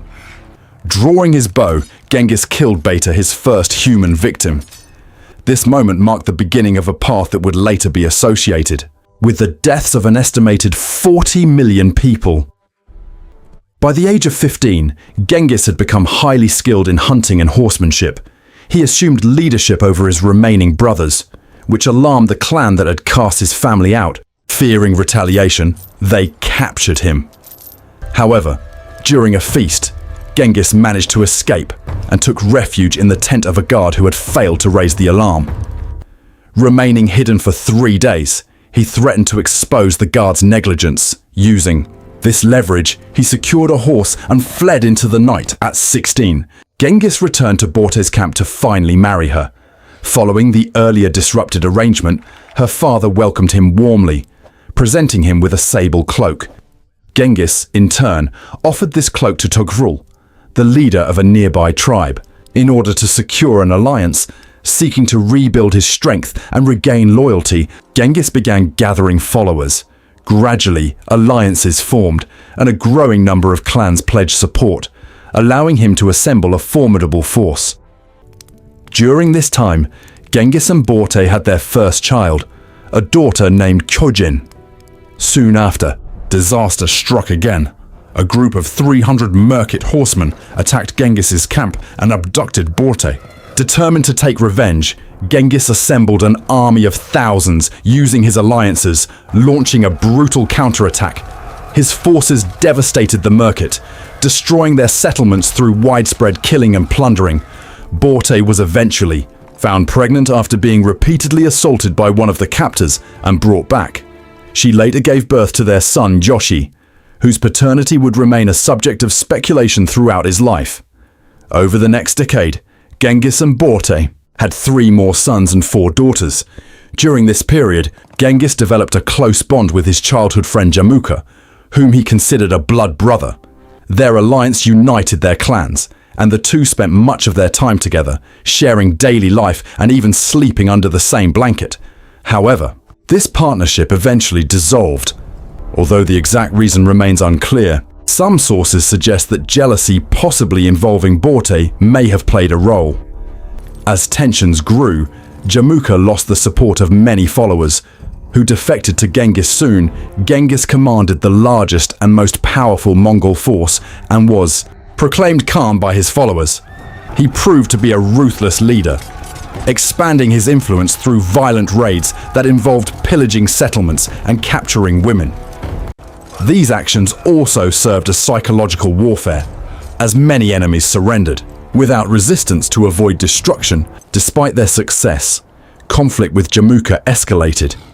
In 1187, The two forces clashed at the Battle of Dalam Baljut. Jamuka commanded 30,000 troops and executed a flanking maneuver from the north. Although both sides were evenly matched in size, Jamuka secured a decisive victory. However, his extreme cruelty boiling captured enemies alive, and desecrating bodies caused many of his own followers to defect. Approximately 10,000 men switched allegiance to Genghis, forcing Jamuka to retreat. Though victorious, Jamuka's position weakened, humiliated. By defeat, Genghis intensified the discipline and training of his forces, forging an even more formidable army. Meanwhile, the Jin dynasty, struggling against Tatar attacks, sought Genghis's assistance. His forces crushed the Tatars, strengthening Mongol power. However, upon returning, Jamuka attempted another attack, which ended in failure after a series of defeats. Eventually betrayed by his own men, Jamuka was captured. Genghis offered him a chance to rejoin his ranks, but Jamuka refused and requested death. Accounts differ. Some say he was executed without bloodshed. Others claim he was dismembered, but his opposition came to an end. With no rivals remaining, Genghis unified over 1 million people under his rule. Yet this was not enough. Declaring his destiny to conquer China, he turned his attention southward. At the time, northern China was controlled by the Jin dynasty, while the south remained under the Song. The first target, however, was the Western Xia, located strategically between the two. In 1207, Genghis launched his campaign and defeated the Western Xia within 2 years. Their attempt to seek aid from the Jin was rejected, as the Jin saw advantage in conflict between their rivals. With Xia subdued, Genghis focused on the Jin peace envoys, sent to negotiate, were executed, provoking his fury. In 1211, Mongol forces breached the Great Wall and overwhelmed Jin defenses. Cities fell rapidly, and many Jin soldiers defected. By 1213, the Mongols reached Zhongdu, modern Beijing, capturing it after a year-long siege. Territory continued to fall as Mongol expansion accelerated. In 1227, however, Genghis Khan died after suffering from illness. His legacy remains immense and controversial. His campaigns resulted in the deaths of up to 40 million people, surpassing even some of history's most notorious figures. He fathered hundreds, possibly thousands of children, leaving a genetic legacy still visible today. Following his death, power passed to his son, Urgedei Khan, and expansion continued. In the 1230s, the southern Song allied with the Mongols to defeat the Jin. The Jin fell in 1234, but this alliance would later backfire. The Mongols then turned against the Song. The first phase of invasion, 1235 to 1248, saw limited gains and ended in a temporary stalemate. The second phase began in 1251 under Mungke Khan, who intensified the campaign. Territorial gains expanded beyond China into the Middle East. After Mungke's death, Kublai Khan assumed leadership. Recognizing the geographical challenges of southern China, he adapted strategies and built a powerful navy. Combining innovation with traditional siege tactics, Mongol forces ultimately defeated the southern Song in 1279, completing their conquest of China. With the rise of the Yuan dynasty, a new, dominant power took control of China, placing Kublai Khan as the first foreign ruler to govern the land. By this stage, the once unified Mongol Empire had fractured into 4 separate khanates as a result of internal conflict. These included the Yuan dynasty in China, the Golden Horde in the northeast, the Ilkhanate in Persia, modern-day Iran, and the Chagatai Khanate in Central Asia. Kublai Khan established his capital at Khanbalik, known today as Beijing, which remains China's capital. Driven by the same relentless ambition as those before him, Kublai Khan sought further expansion beyond his newly consolidated empire. Territories such as Vietnam, which had broken free following the Tang Dynasty's decline, became prime targets for reconquest. In addition, ambitions extended toward regions like Indonesia and Japan. However, these campaigns largely failed. Many, Expeditions ended in catastrophic defeat, and none of these regions were successfully brought under Yuan control. It soon became evident that expansion alone was not enough. The empire required a more structured system of governance. To address this, Kublai Khan introduced a rigid caste hierarchy divided into 4 tiers. Ethnic groups were ranked based on the order in which they had been conquered. Mongols occupied the highest position, followed by Central Asian groups. The majority of the population fell into the lower tiers, with Northern Chinese placed third and Southern Chinese recently subdued at the very bottom. Each class was granted differing rights, with true authority concentrated at the top among the Mongols. Even punishments for crimes varied depending on one's social rank. Ethnic Chinese were restricted from owning weapons, dogs, or eagles, precautions intended to prevent rebellion. Despite this stark inequality, the Yuan era experienced significant prosperity. Trade flourished as the Silk Road was stabilized and actively maintained, urban centers expanded, and Buddhist leaders gained influence, reflecting Kublai Khan's personal support of the religion.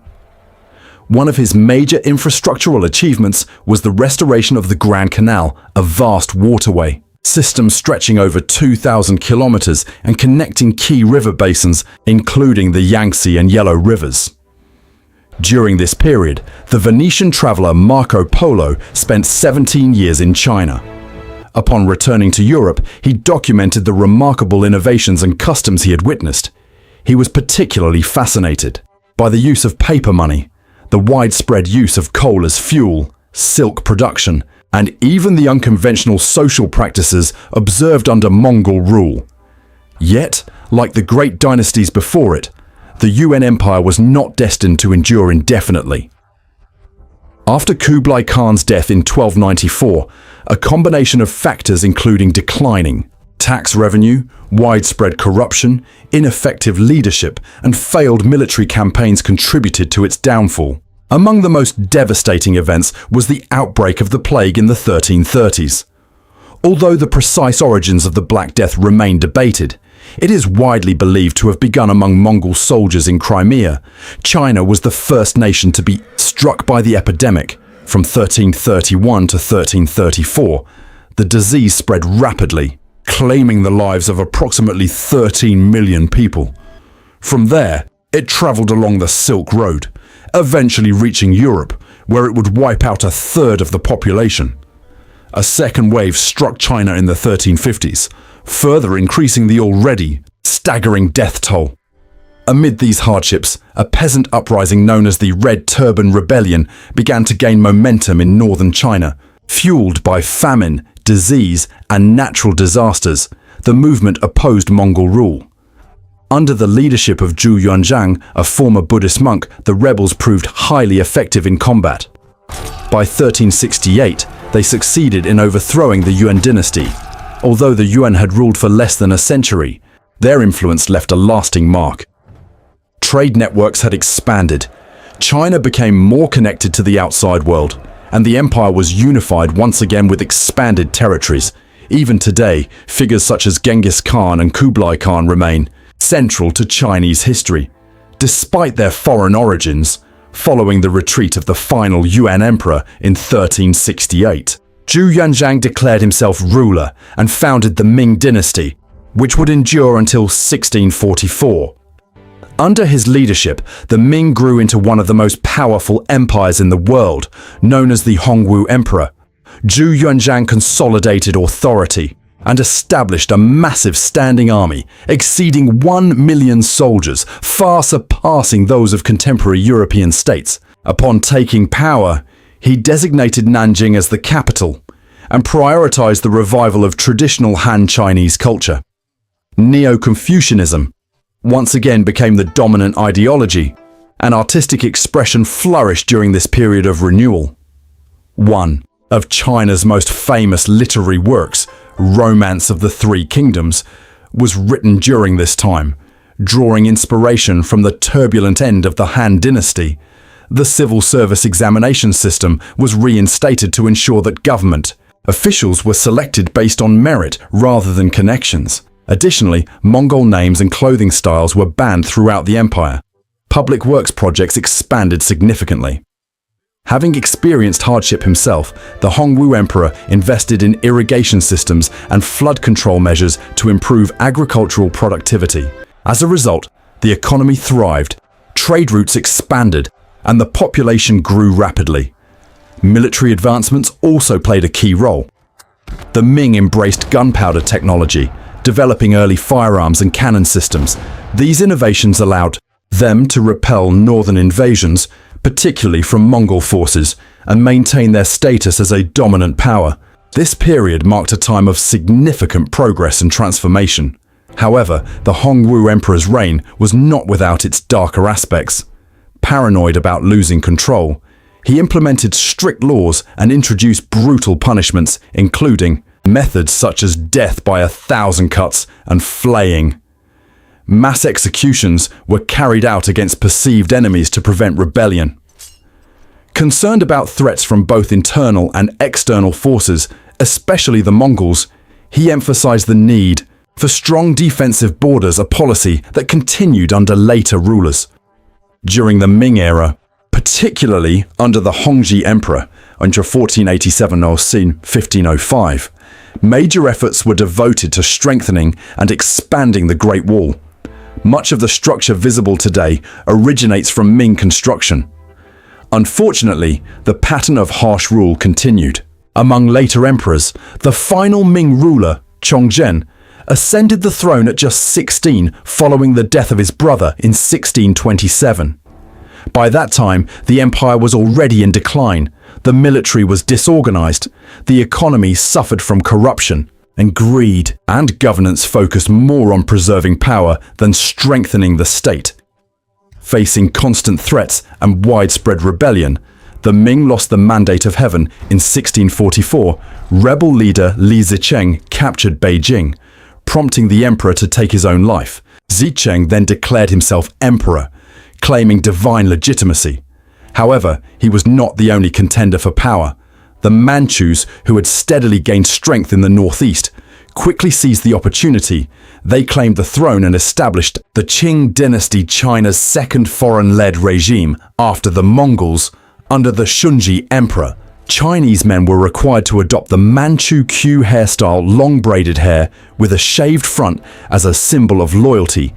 Deviation from this style was treated as rebellion. To maintain control, the Qing ensured that over half of high-ranking officials were Manchu. After Shunji's death in 1661, the Kangxi Emperor began his 61-year reign, the longest in Chinese history.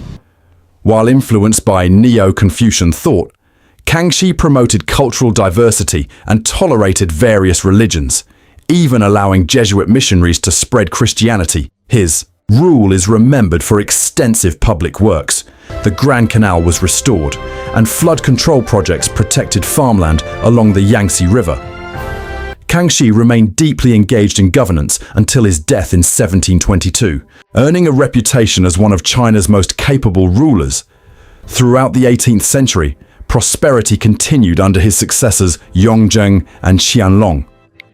However, this success would not carry into the 19th century. During the 1800s, Western nations, particularly Britain, sought new economic opportunities after facing setbacks in the Americas. China, known for valuable goods such as tea, silk, and porcelain, became a major focus. The Qing government, however, was wary of foreign influence and restricted trade to protect stability. Fearing dependency and cultural erosion, they implemented strict regulations through the Canton system. Foreign merchants were limited to trading in Canton, confined to designated areas, and supervised by Chinese guilds. Additional restrictions prohibited Chinese citizens from working with or borrowing from foreigners. Ships were required to anchor at specific locations and undergo inspection. These limitations frustrated European traders, leading to increased smuggling and piracy. Despite restrictions, demand for Chinese goods remained high. Tea alone generated significant revenue for Britain. Seeking leverage, British traders turned to opium. Produced in India by the East India Company, opium was smuggled into China in exchange for tea. Although widely used, opium was illegal due to its harmful effects. Despite this, the trade expanded rapidly, leading to widespread addiction and economic decline as silver flowed out of China. The Daoguang Emperor rejected proposals to legalize the drug and instead sought to eliminate it. In 1839, he appointed Lin Zexu to enforce a crackdown. Lin first appealed to Queen Victoria to end the trade, but his letter went unanswered. He then took direct action, arresting thousands and confiscating over 2.4 million pounds of opium, which was publicly destroyed. This move enraged British merchants and escalated tensions. Diplomatic efforts failed, particularly after British sailors killed a Chinese villager and were not handed over for punishment. This refusal further inflamed the situation, setting the stage for conflict. By cutting off food supplies, the Viceroy forced British merchants into a desperate situation, compelling them to withdraw toward Hong Kong. During attempts to secure provisions from Chinese ports, tensions escalated, and clashes between British and Chinese naval forces broke out, marking the beginning of the First Opium War. As the conflict unfolded, Chinese forces suffered repeated and severe defeats against the far more advanced British Navy. By 1840, due to his inability to contain the situation, Lin Zexu was removed from his position by the emperor. He was replaced by Qishan, who assumed the role of acting viceroy. Qishan was assigned the responsibility of negotiating peace with Britain. In 1841, he reached a preliminary agreement with Charles Elliot. This agreement, known as the Convention of Chwenpi, proposed that the Qing Empire would pay Britain £6 million and cede Hong Kong in exchange for ending the war. Although both negotiators were satisfied with the outcome, a critical issue remained unresolved. Qishan had acted without consulting the Qing Imperial Court, agreeing to the terms independently. This decision enraged the emperor, who ordered Qishan's arrest. Meanwhile, Elliot was dismissed by his own superiors, who considered the agreement insufficient. Many British officials and soldiers favored continuing the war, unwilling to settle under such terms. As British forces advanced deeper into Chinese territory, it became increasingly evident that resistance could not be sustained. The Chinese suffered heavy casualties throughout the war, with thousands killed, an overwhelming number compared to fewer than 100 British losses. In 1842, the Treaty of Nanjing was signed, bringing the conflict to an end. Under its terms, the Qing government agreed to pay £20 million to Britain. Hong Kong was officially ceded to British control. The Cohong trading system was abolished. 5 ports were open to foreign trade. Additionally, British citizens in China were placed under British law rather than Chinese jurisdiction. This treaty became the first of several agreements later referred to as the unequal treaties arrangements that humiliated and exploited China. In the aftermath of the war, internal instability within the Qing dynasty intensified. Economic decline, combined with rising banditry and rebellion, created widespread unrest. Among these uprisings, the Taiping Rebellion would emerge as one of the deadliest conflicts in human history, claiming between 20 and 30 million lives. But how did such a massive rebellion begin? In 1814, a boy named Hong Xiuquan was born in the Huadu district of Guangzhou. From an early age, he demonstrated remarkable intelligence and aspired to succeed academically. However, the Imperial examination system, which determined access to education and government positions, was extremely competitive. Although Hong performed well in preliminary stages, he failed to secure a position after his first attempt. Returning to his village, he worked as a teacher while saving money for another attempt. Still determined, he repeatedly traveled back to Guangzhou to retake the exams. After failing for the 3rd time, Hong experienced a severe mental breakdown, becoming delirious to the point that his family feared for his life. During this period, he experienced vivid dreams in which he believed he had entered heaven and encountered a divine family. In these visions, a heavenly father described with a golden beard and dragon robe complained that people were worshipping demons instead of him. Hong was given a sword and tasked with eliminating these demons. Together with a heavenly brother, he led a spiritual army to victory, restoring order to heaven. He also claimed to witness Confucius being punished for misleading the Chinese people. After recovering, Hong's personality appeared transformed. He became more composed, approachable, and cautious. Years later, after failing the examinations once again, a cousin encouraged him to revisit a Christian pamphlet he had received earlier. Reading it, Hong concluded that his visions were connected to Christianity. He came to believe that the Heavenly Father was God and that the brother he had fought alongside was Jesus Christ. From this, he formed the belief that he himself was the Son of God and the brother of Jesus. Rejecting traditional beliefs, Hong destroyed Buddhist and Confucian symbols in his home and began preaching Christianity with great intensity. His actions led to his dismissal as a teacher after he destroyed various religious icons in his village. In 1844, accompanied by followers, Hong began traveling across China to spread his teachings. As his movement grew, he founded the God-worshipping society, attracting thousands of followers. Many peasants were drawn to his message, particularly his criticism of the Qing government, which he described as corrupt and demon-infested. Hong developed his own interpretation of the Bible, claiming that true religion had once existed in China but had been erased by Confucius and the Imperial system. By 1850, his following had expanded to tens of thousands. Alarmed by this rapid growth, the Qing government moved to suppress the movement.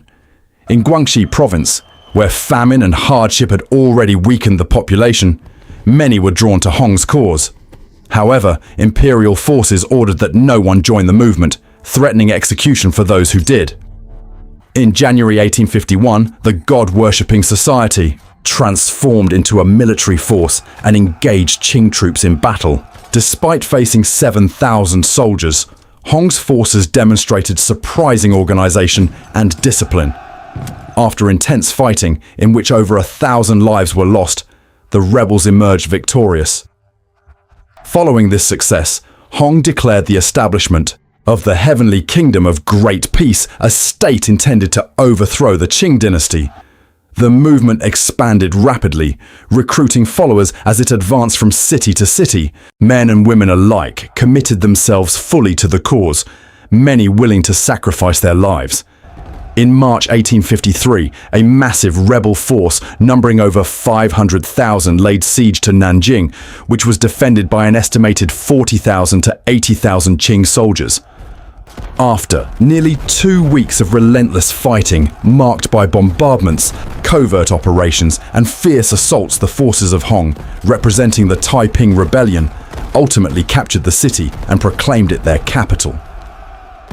Power within the movement was divided among several kings, each claiming direct communication with God. Among them, Yang Xiuqing, known as the King of the East, stood out as the most influential figure.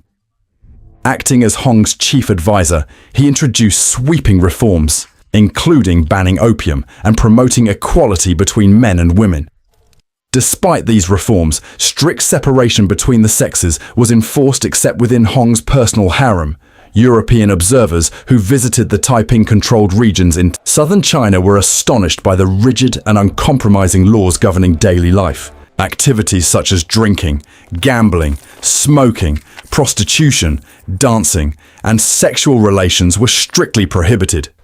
Violations of these rules were punishable by death, although tensions between the Qing dynasty and Western nations had escalated.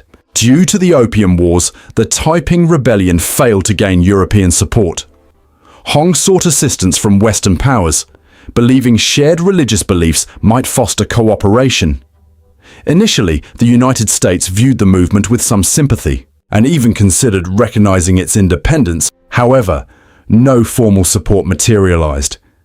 Eventually, Britain, France, and the United States aligned with the Qing dynasty. Instead, several factors influenced this shift. The Taiping Rebellion threatened economic agreements established during the Opium Wars agreements, from which Western powers expected continued benefit. Additionally, Hong's claims of divine kinship with God and Jesus were perceived as offensive and heretical by many Europeans. Combined with the widespread violence associated with the rebellion, trust in Hong's leadership eroded. One of the most shocking incidents occurred in 1856 during the Tianjin incident. Yang Xiuqing began asserting himself as the true voice of God, challenging Hong's authority. Having gained a large following, he sought to seize control of the movement. He frequently claimed divine possession and accused Hong of being a fraud. Viewing this as treason, Hong ordered the King of the West and several generals to eliminate Yang and all those connected to him. Yang's palace was stormed and he was killed along with his family. His followers were then targeted. Many were deceived into entering the palace and executed systematically. Over a 3-month period, approximately 27,000 civilians were killed under Hong's increasingly tyrannical leadership. The movement grew more dangerous, with reports of indiscriminate massacres becoming widespread. At the same time, the Qing dynasty was forced to divide its attention between the Taiping Rebellion and growing tensions with Western powers. Another conflict was looming: the Second Opium War. Despite their victory in the First Opium War, Western nations remained dissatisfied with the concessions they had secured. Britain, France, and the United States sought further economic privileges, including the full legalization of opium in China. Unhappy with existing treaties, Britain looked for an opportunity to expand its influence. That opportunity arose in October 1856. Chinese authorities arrested crew members of a British-registered ship called the Arrow, suspecting them of piracy. At the time, the ship's captain, Thomas Kennedy, claimed to have witnessed Chinese officials lowering the British flag. Outraged, British diplomats demanded an immediate apology and the release of all arrested crew members. In response, the Qing Viceroy Ye Mingchen released 9 of the 12 detainees but refused to free the remaining 3. This partial compliance escalated tensions further. Within weeks, British forces began bombarding Canton, launching a full-scale assault on the poorly defended city. As the Chinese attempted to resist, they mistakenly attacked American ships, drawing the United States into the conflict. Ye Mingchen even offered rewards for the capture of British soldiers, though these efforts proved ineffective. Western forces breached the city walls and intense fighting followed. Upon capturing Canton, American representatives symbolically raised their flag over Ye Mingchen's residence. When negotiations failed, British forces intensified their attacks, destroying over 20 Chinese ships in November. While the United States and Russia refrained from formal alliances, France joined Britain in late 1857. Their justification stemmed from the execution of a French missionary, Auguste Chapdelaine, accused of inciting rebellion. He had refused to pay a bribe and was sentenced to death. He endured severe torture, his face mutilated and teeth knocked out before being confined in an iron cage. His execution was carried out through suffocation, and his remains were desecrated. On January 1, 1858, combined British and French forces captured Canton and took Ye Mingchen prisoner. Western casualties were minimal, only 15, while Chinese losses ranged from 200 to 650. Ye Mingchen was exiled to India, where he later died of starvation. Faced with overwhelming defeat, the Qing were forced into further negotiations. An alliance between Britain, France, the United States, and Russia resulted in the Treaty of Tianjin. This agreement granted foreign nations the right to establish embassies in Beijing. Additional ports were opened for trade, and foreign ships were permitted to navigate the Yangtze River freely. Foreigners gained the right to travel within China, and the Qing agreed to pay large sums of silver. Despite these concessions, tensions persisted. The Qing emperor refused to allow foreign embassies in Beijing, reigniting hostilities. Battles soon erupted at the Taku forts, strategic defenses guarding access to the capital. After multiple engagements, Western forces emerged victorious and advanced toward Beijing. British troops destroyed the emperor's summer palace, which burned for several days. With the Qing military in disarray, the emperor fled, leaving negotiations to his brother, Prince Gong. In 1860, a new treaty was signed, legalizing opium and granting further concessions to foreign powers. These defeats marked the beginning of the Qing dynasty's decline, a period later referred to as the Century of Humiliation. Meanwhile, the Taiping Rebellion continued. As Qing forces struggled against foreign powers, Taiping forces expanded their territory. Eventually, the Qing formed alliances with regional warlords and newly organized armies to counter the rebellion. Western nations also shifted their stance, opposing the Taiping after their attacks on key trading regions. With support from Britain and the United States, the Qing army was rearmed and retrained. Adopting similarly brutal tactics, Qing forces destroyed towns and executed civilians. Widespread famine and disease followed, as both sides devastated farmland and infrastructure. Entire cities were reduced to ruins and mass killings became common. In desperate conditions, some inhabitants resorted to cannibalism. Gradually, the Taiping were pushed back, losing territory until only Nanjing remained under their control. The Qing forces encircled the city, cutting off supplies and causing severe starvation within its walls. Defeat became inevitable. Advisors urged Hong to abandon the city and regroup. But he refused, believing divine protection would save them. He insisted that victory was assured. Eventually, under pressure, he addressed his followers, declaring that they would survive on manna sent by God, mistaking wild plants for this divine sustenance. They consumed them, leading to widespread poisoning. In June 1864, Hong died from food poisoning. Shortly afterward, Qing forces stormed Nanjing, killing remaining Taiping leaders. Mass executions followed, while others chose suicide over capture. Hong's body was exhumed, decapitated, and cremated. His ashes were scattered, ensuring no burial site remained. With tens of millions dead, many from famine and disease, the rebellion ended in Qing victory. However, their belief in renewed stability was misplaced. In the years that followed, corruption spread and effective leadership was lacking. Meanwhile, to the east, Japan was undergoing rapid modernization. Under Emperor Meiji, it strengthened its military and began expanding its influence. Setting its sights on Korea long under Chinese control, Japan prepared to challenge Qing dominance. In 1875, a treaty was imposed on Korea, forcing it to open its ports to foreign powers, with Japanese trade taking center stage. As a result of this agreement, Chinese influence in the region was significantly weakened. Korea was compelled to declare its foreign affairs independent from Qing authority. Although both the Qing Empire and Japan deployed troops within Korea, direct confrontation was avoided for a time, as subsequent treaties led to temporary withdrawals on both sides. However, this fragile peace did not endure. Over the next 20 years, tensions steadily escalated, with military movements intensifying, until the situation reached a breaking point in 1894. A wave of political instability in Korea, including coups and assassinations, shattered the agreements that had previously maintained order. On August 1st, war was officially declared between the Qing Empire and Japan. Despite possessing 4 times the number of troops, the Chinese forces were at a severe disadvantage. Japan, having modernized its military more effectively, fielded troops that were far better trained and organized. Although China had acquired modern weaponry, its forces lacked coordination and discipline. As a result, the Japanese repeatedly pushed back Qing troops, delivering a series of crushing defeats. Neither the Chinese Navy nor its ground forces could match Japan's military efficiency. By early 1895, Japanese forces had successfully invaded Manchuria and the Shandong Peninsula. Facing defeat, China signed the Treaty of Shimonoseki on April 17th. Under its terms, Taiwan was ceded to Japan, Korea's independence was recognized, and China was required to pay a massive indemnity.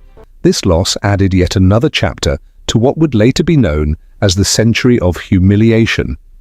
Following the Opium Wars, the Taiping Rebellion, the First Sino-Japanese War, and the Boxer Rebellion of 1900, a violent anti-foreigner uprising the Qing dynasty, was left in a state of complete disarray. Across the empire, additional rebellions erupted as public confidence in Qing leadership collapsed. In 1910 alone, 285 uprisings were recorded within a single year. Most of these revolts were led by peasants who lacked a clear vision for the future of China. Amid this chaos, one movement distinguished itself: the Revolutionary Alliance, founded by Dr. Sun Yat-sen, a former physician turned revolutionary. The group had gathered around 10,000 followers by 1911, many of whom were educated abroad. Operating covertly, their goal was to radicalize Qing soldiers and turn them against the dynasty. Through disguised organizations such as book clubs, they spread their ideology while evading detection by authorities. Whenever suspicion arose, these groups would simply dissolve. Gradually, their efforts succeeded, and large numbers of soldiers were influenced by revolutionary ideas. On October 11, 1911, the first major uprising began. Members of the new army stationed in Wuchang launched an attack on the residence of a Qing viceroy. After he fled, they seized control of the city. During the takeover, 500 Manchu soldiers were killed, and another 300 were captured. With ammunition depots and the local mint under their control, the rebels established a provisional military government. However, a major challenge remained: they lacked centralized leadership. At the time, Sun Yat-sen was abroad, seeking financial and political support from Western powers while urging them to stop aiding the Qing government. Leadership was temporarily assigned to Li Yuanhong, a high-ranking officer. Under his command, the rebellion expanded rapidly. 2. Additional cities fell, and the possibility of capturing the entire Hubei province became increasingly likely. Recognizing the urgency of the situation, Qing officials turned to Yuan Shikai, a retired viceroy, and urged him to suppress the uprising. While he deliberated, the rebellion continued to spread. Qing officials and their families were targeted and killed, supply lines were disrupted, and rebel forces gained more territory. Eventually, Yuan Shikai accepted the position and was appointed Prime Minister on November 1, 1911. Soon after, negotiations with the revolutionaries began. Not long afterward, Sun Yat-sen returned to China and was elected president of the Provisional Republic. The newly declared Republic of China established its capital in Nanjing, which had recently been captured. By this point, the Qing dynasty was effectively defeated. Their efforts to maintain power came too late. In early 1912, the emperor abdicated, bringing the dynasty to an end.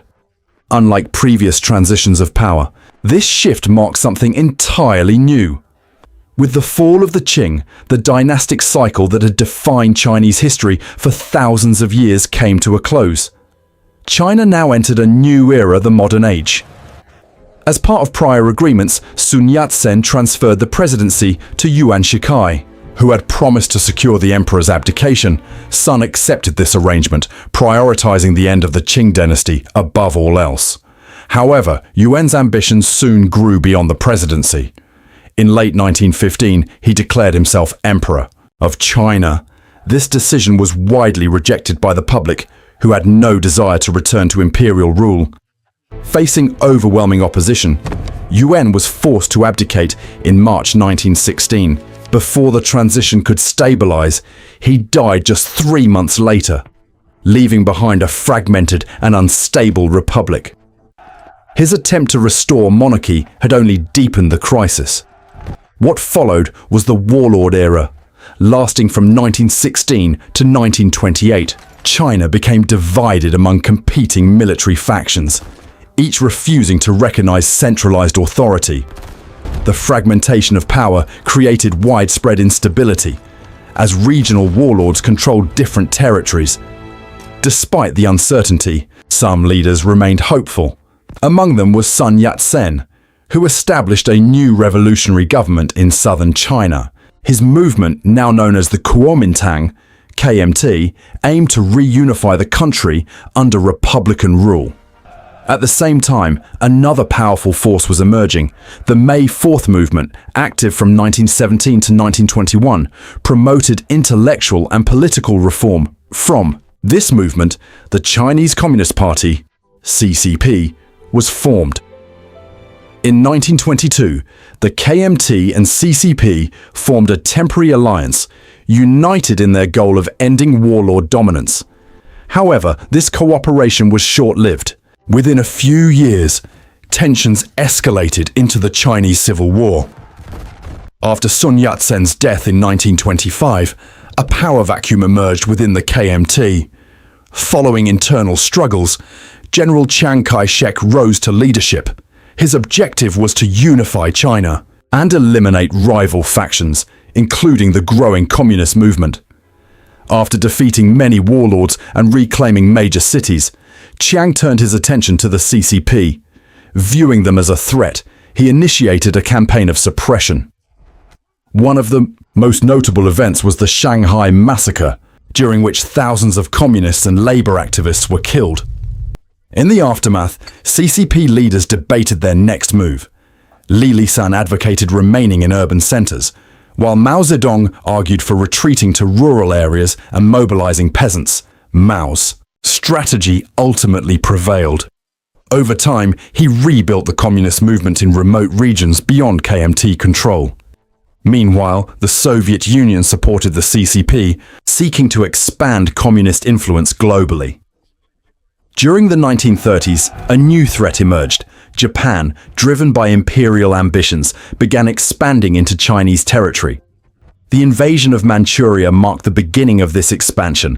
As Japanese forces advanced, the KMT was forced to divide its attention between the civil war and the growing external threat. For the time being, their campaign against the communists was temporarily halted. In 1932, a fourth encirclement campaign was launched by the KMT, with the goal of completely wiping out the remaining CCP forces. Although several early engagements were survived by the Red Army through strategic withdrawals, total destruction was avoided. Meanwhile, Japan continued advancing into northeastern China, placing heavy strain on KMT manpower and resources. This pressure created opportunities for the communist guerrilla forces, allowing them to gain ground against increasingly overstretched opponents. Rather than viewing retreats as failures, Mao embraced them as necessary tactics, expressing pride in the resilience of his Red Army. He argued that guerrilla warfare was a natural response for oppressed groups facing stronger, conventional armies. Recognizing the imbalance in strength, Mao adopted hit-and-run strategies as the core of his military approach. A strong emphasis was placed on maintaining support among civilians, which he believed was essential for any successful revolution against powerful state forces. By 1934, after a temporary agreement with Japan allowed the KMT to focus entirely on the communists, external assistance was sought. Despite tensions with Germany, the Chinese accepted help from a German military advisor, Hans von Seeckt. Under his direction, the KMT implemented a large-scale encirclement strategy combined with a scorched earth policy. This approach aimed to destroy all resources such as crops that could sustain communist resistance. By forcing the CCP into the open, Seeckt intended to eliminate their ability to rely on ambush tactics. The strategy proved effective. Communist forces suffered heavy losses as the KMT assembled their largest army to date. Facing overwhelming pressure, the CCP initiated a massive strategic retreat known as the Long March. Spanning approximately 10,000 kilometers over 13 months, the objective was to relocate from southeastern bases to the safer northwest. In September 1934, around 90,000 soldiers and 20,000 civilians began the journey. Along the way, they endured 15 major battles, continuous skirmishes, starvation, disease, and harsh environmental conditions. The toll was devastating. Around 90% of those who began the march did not survive to its conclusion. Despite these immense losses, Mao remained undeterred. In October 1935, the surviving forces reached Shanxi province, where they joined other communist groups. From there, recruitment efforts expanded. especially among rural populations who were treated favorably by the CCP. Plans were then set in motion to continue the struggle against the KMT. However, in 1937, hostilities between the two factions came to a halt. A far greater threat had emerged. Japan, faced with the growing danger, the KMT and CCP formed a second united front. Although Chiang Kai-shek initially resisted this alliance, he was ultimately forced into cooperation after being detained by his own generals, who believed Japan posed the more immediate threat. July 1937, the Second Sino-Japanese War began, continuing until the conclusion of World War II in September 1945. This conflict would witness some of the most horrific violence in modern history. Japan entered the war with significant advantages. Having already secured favorable terms from earlier agreements, they controlled key regions of China and maintained a military presence within its borders. By November 1937, Japanese forces had captured both Beijing and Shanghai. Their next target was the nationalist capital Nanjing. What followed was one of the most infamous atrocities of the war. In December, Japanese troops approached the city. Anticipating defeat, Chiang Kai-shek had already withdrawn most of his trained forces to avoid heavy losses. As a result, Nanjing was left largely undefended, protected only by poorly trained auxiliary troops. Within the city, a safety zone had been established by foreign residents, including missionaries and businessmen. These individuals created demilitarized refugee areas, which ultimately saved approximately 250,000 lives. On December 13th, Japanese forces entered the city with minimal resistance. What followed was a wave of mass executions. Prisoners of war were killed, and mass graves were created. Homes were looted, buildings destroyed, and families torn apart. Soldiers engaged in brutal acts, including competitions to kill civilians using swords.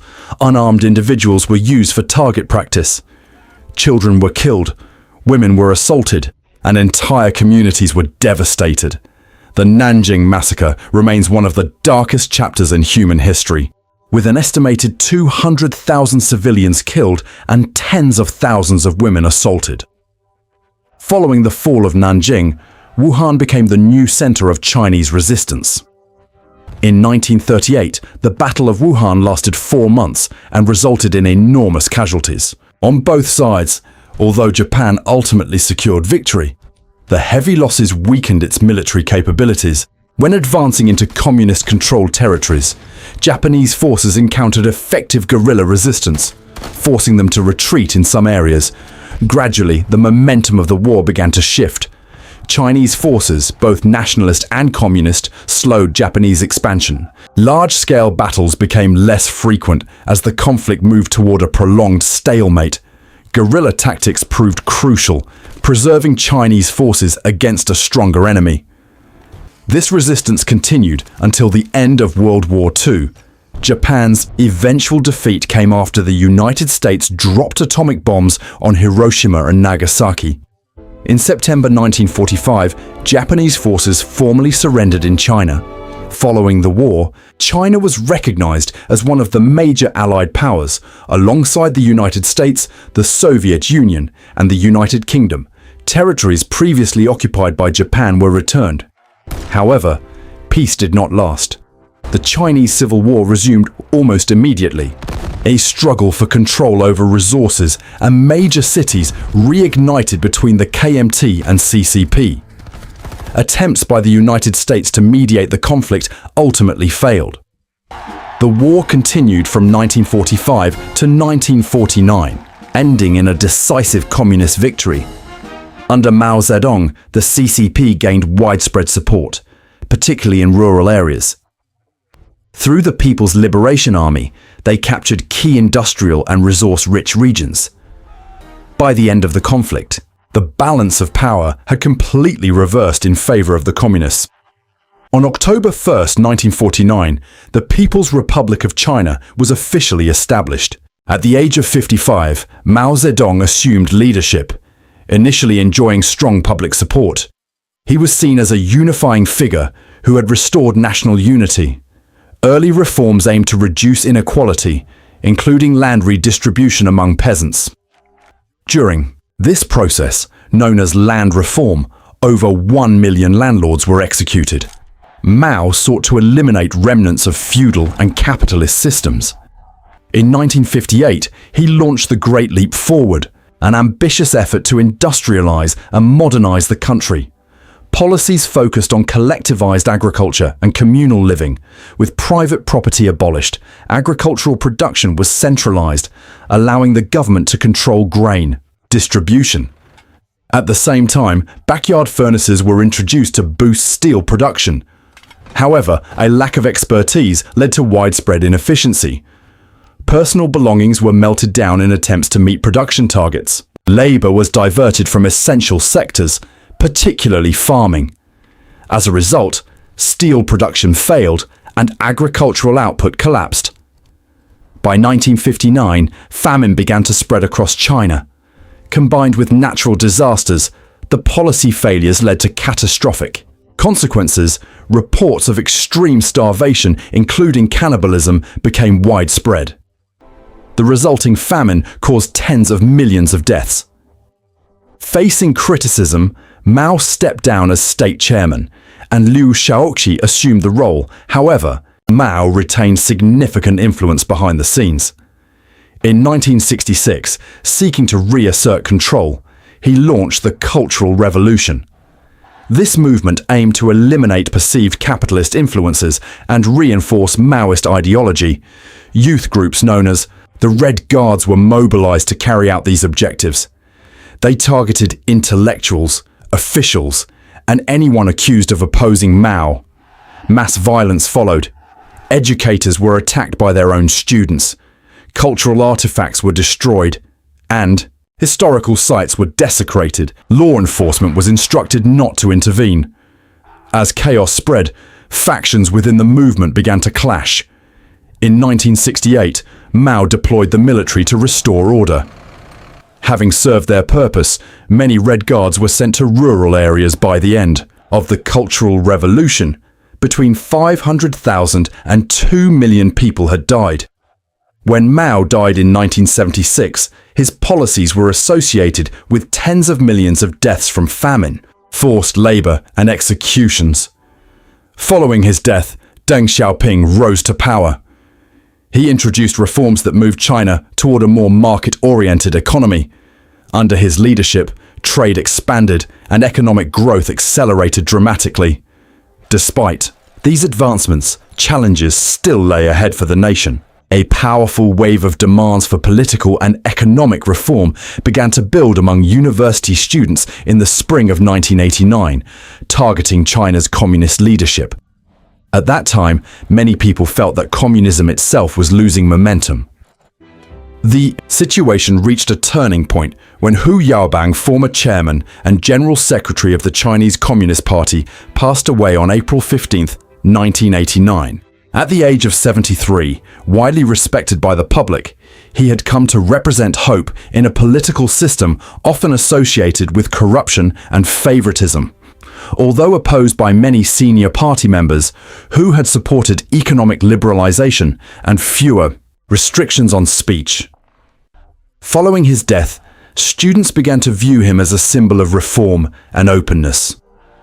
On April 22nd, funeral ceremonies were held, prompting public gatherings across cities in China. Gradually, these gatherings evolved into protests criticizing the lack of democratic reform. The largest demonstrations took place in Tiananmen Square in Beijing, where participation grew rapidly after confrontations with police intensified public anger. Students sought dialogue with the government and outlined 7 demands directed at the leadership. Their demands included recognition of Hu Yaobang's pro-democracy views, acknowledgement that past ideological campaigns had been misguided, transparency regarding the wealth of state officials and their families, freedom of the press increased, funding for education and better compensation for intellectuals, removal of restrictions on protests, and fair representation of students in official media. When attempts were made to present these demands to Communist Party officials, they were blocked by police forces. Despite this, the movement continued to gain momentum. Strikes spread throughout universities, while the government responded with increasing severity. Authorities, fearing disorder, accused the students of attempting to incite unrest, which only heightened tensions further. In response, approximately 100,000 students and workers gathered in Tiananmen Square. Many participants began hunger strikes, attracting even broader public support. Government speeches delivered in the square failed to calm the situation. The students remained resolute. The students have certain requirements which must be met. Otherwise, they won't leave the square. Narrator. As internal disagreements intensified within the government over how to respond, several officials were dismissed.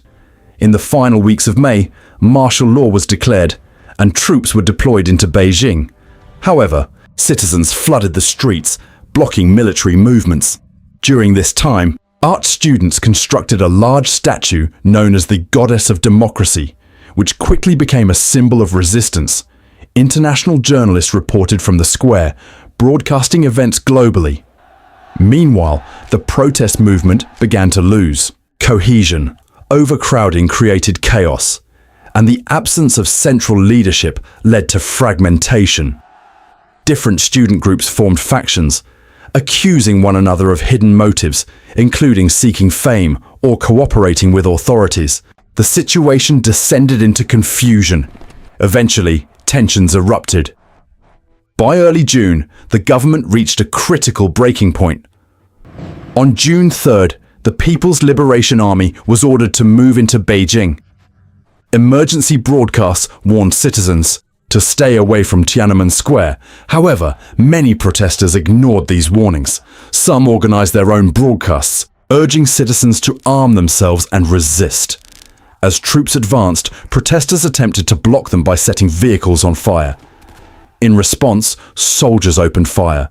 Numerous civilians were killed, while others were beaten in the streets.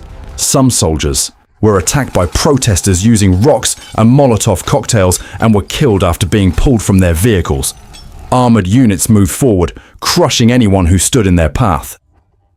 Due to strict government control over information, the exact number of casualties remains unknown. Journalists were restricted, leaving limited documentation of the events. Estimates of the death toll vary widely, ranging from several hundred to as many as 10,000 ton. By June 5th, the military had regained full control of Tiananmen Square. The area was cleared of protesters. One figure, however, stood out. A lone individual, later known as Tank Man, confronted a column of tanks. Photographs taken by American journalist Jeff Widener captured the moment. The image became an enduring symbol of resistance worldwide. After control was restored, individuals within state institutions who had shown sympathy toward the protests were dismissed or placed under house arrest. Some protest participants were executed, while others received long prison sentences. The United States, along with other Western nations, responded with sanctions. China's international reputation suffered significantly. Trade declined, weakening the economy in the short term. At the same time, major changes were unfolding globally. In 1991, the Soviet Union collapsed, leaving China as the only major communist power. Despite isolation and economic setbacks, China gradually recovered throughout the 1990s. As sanctions were lifted, a hybrid system combining elements of socialism and capitalism emerged. Foreign policy shifted toward greater openness. Economic growth accelerated, guided by Deng Xiaoping's principle that to get rich is glorious. As China moved closer to the modern era, attention turned to a key figure: Xi Jinping. Xi Jinping was born in Beijing on June 15, 1953. His father, Xi Zhongxun, had been a member of the Red Army and had fought alongside Mao Zedong during the Chinese Civil War. He later served as a senior official within the Communist Party. Although he eventually fell out of favor due to criticism of government actions, he remained in public service until retiring in 1993. Xi Jinping's mother, Qi Xin, was also involved in government work, serving within the state education system. After graduating from Tsinghua University with a degree in chemical engineering, Xi Jinping began his political career in 1972. His first role was as a secretary to Geng Biao, a senior official and former associate of his father. After 3 years, he moved into a position as deputy secretary in Hebei province. This role involved overseeing party organization and policy implementation. Through effective performance, he steadily advanced through the ranks during the 1980s and 1990s. During this period, he married the well-known folk singer Peng Liyuan. By 1999, he had risen to the position of acting governor of Fujian province. As a result of his position, administrative authority was strengthened, and his influence over infrastructure projects expanded significantly. Even after reaching this milestone, his upward trajectory showed no signs of slowing. 8 years later, following further promotions, internal political turmoil, and a major corruption scandal involving a social security fund created new opportunities within the government. Having managed to remain untouched by controversy, Xi capitalized on the situation and advanced further up the political ladder. In October 2007, he was appointed to the 9-member Politburo Standing Committee of the Chinese Communist Party. This body represents the highest level of leadership within the government. When Xi was ranked above Li Keqiang, another prominent figure and potential successor to President Hu Jintao, it became increasingly evident that he was being positioned as the country's future leader. By the spring of 2008, he had been elected vice president. During this time, he oversaw major national initiatives, including preparations for the Beijing Summer Olympics held later that year. He also assumed a leading role in matters concerning Hong Kong. In subsequent years, a rivalry developed between Xi and Bo Xilai, who was also considered a strong contender for national leadership. However, a significant political scandal ultimately shifted the balance in Xi's favor. The incident began in 2011 when Neil Haywood, a British businessman, was found dead in a hotel room in Chongqing. Haywood had maintained long-standing business connections with Bo Xilai and his wife Gu Kailai. Initially, his death was attributed to alcohol poisoning. Yet only a few months later, a dramatic turn of events unfolded. Wang Lijun, the municipal police chief, sought asylum at a US consulate and revealed that Haywood had actually been poisoned. According to his claims, Gu Kailai was responsible for the murder. A full investigation followed, confirming that Haywood's death had indeed been caused by poisoning. It was later revealed that Gu had acted during a mental breakdown, triggered by blackmail and financial demands totaling $22 million related to a failed real estate deal. She was sentenced to death with a suspension, which was later commuted to life imprisonment in 2015. As a consequence of the scandal, Bo Xilai's political career collapsed entirely, and he was removed from his position within the Communist Party. This chain of events effectively cleared the path for Xi Jinping's uncontested rise to power, making the incident highly significant in shaping modern Chinese politics. On March 14, 2013, Xi Jinping was officially elected president by the National People's Congress. Soon after assuming office, he implemented a series of policies designed to strengthen the Communist Party's control over society. Large-scale anti-corruption campaigns were launched, targeting officials across various levels of government. Through these efforts, political rivals were removed and power became increasingly centralized. At the same time, ideological control was reinforced. Media and internet censorship were tightened to restrict content considered contrary to party values. Surveillance systems were also expanded extensively. Today, China is estimated to operate around 700 million surveillance cameras, roughly one for every 2 citizens. In addition, a social credit system was introduced to monitor and regulate individual behavior. This system evaluates citizens based on factors such as financial responsibility, legal records, and alignment with government expectations. By 2018, constitutional changes eliminated presidential term limits entirely. Xi Jinping has since secured a third 5-year term, placing him in a position to remain in power indefinitely if he chooses. Under Xi's firm and centralized leadership, China has continued to grow as a major global economic force. Rapid industrialization has persisted, and the country now leads the world in manufacturing output. With a population reaching approximately 1.4 billion, surpassed only recently by India in 2023, China's global influence continues to expand. At the same time, geopolitical tensions have intensified. Concerns have risen regarding potential actions toward Taiwan, as well as increased control over Hong Kong. In addition, China's growing involvement in African economies has led some observers to describe its approach as a form of neo-colonialism. These developments have raised concerns in many Western nations about the broader global implications. Meanwhile, China's military capabilities have expanded significantly. It now possesses the world's largest navy and ranks second only to the United States in overall military power. Mandarin Chinese, spoken by nearly 1 billion people, is often described as a language of the future as China continues to shape global dynamics. Yet, despite these developments, the future remains uncertain. No one can predict with certainty which nation will dominate the years ahead. What remains clear, however, is that the history of China, the world's longest continuous civilization, will continue to be told for generations to come.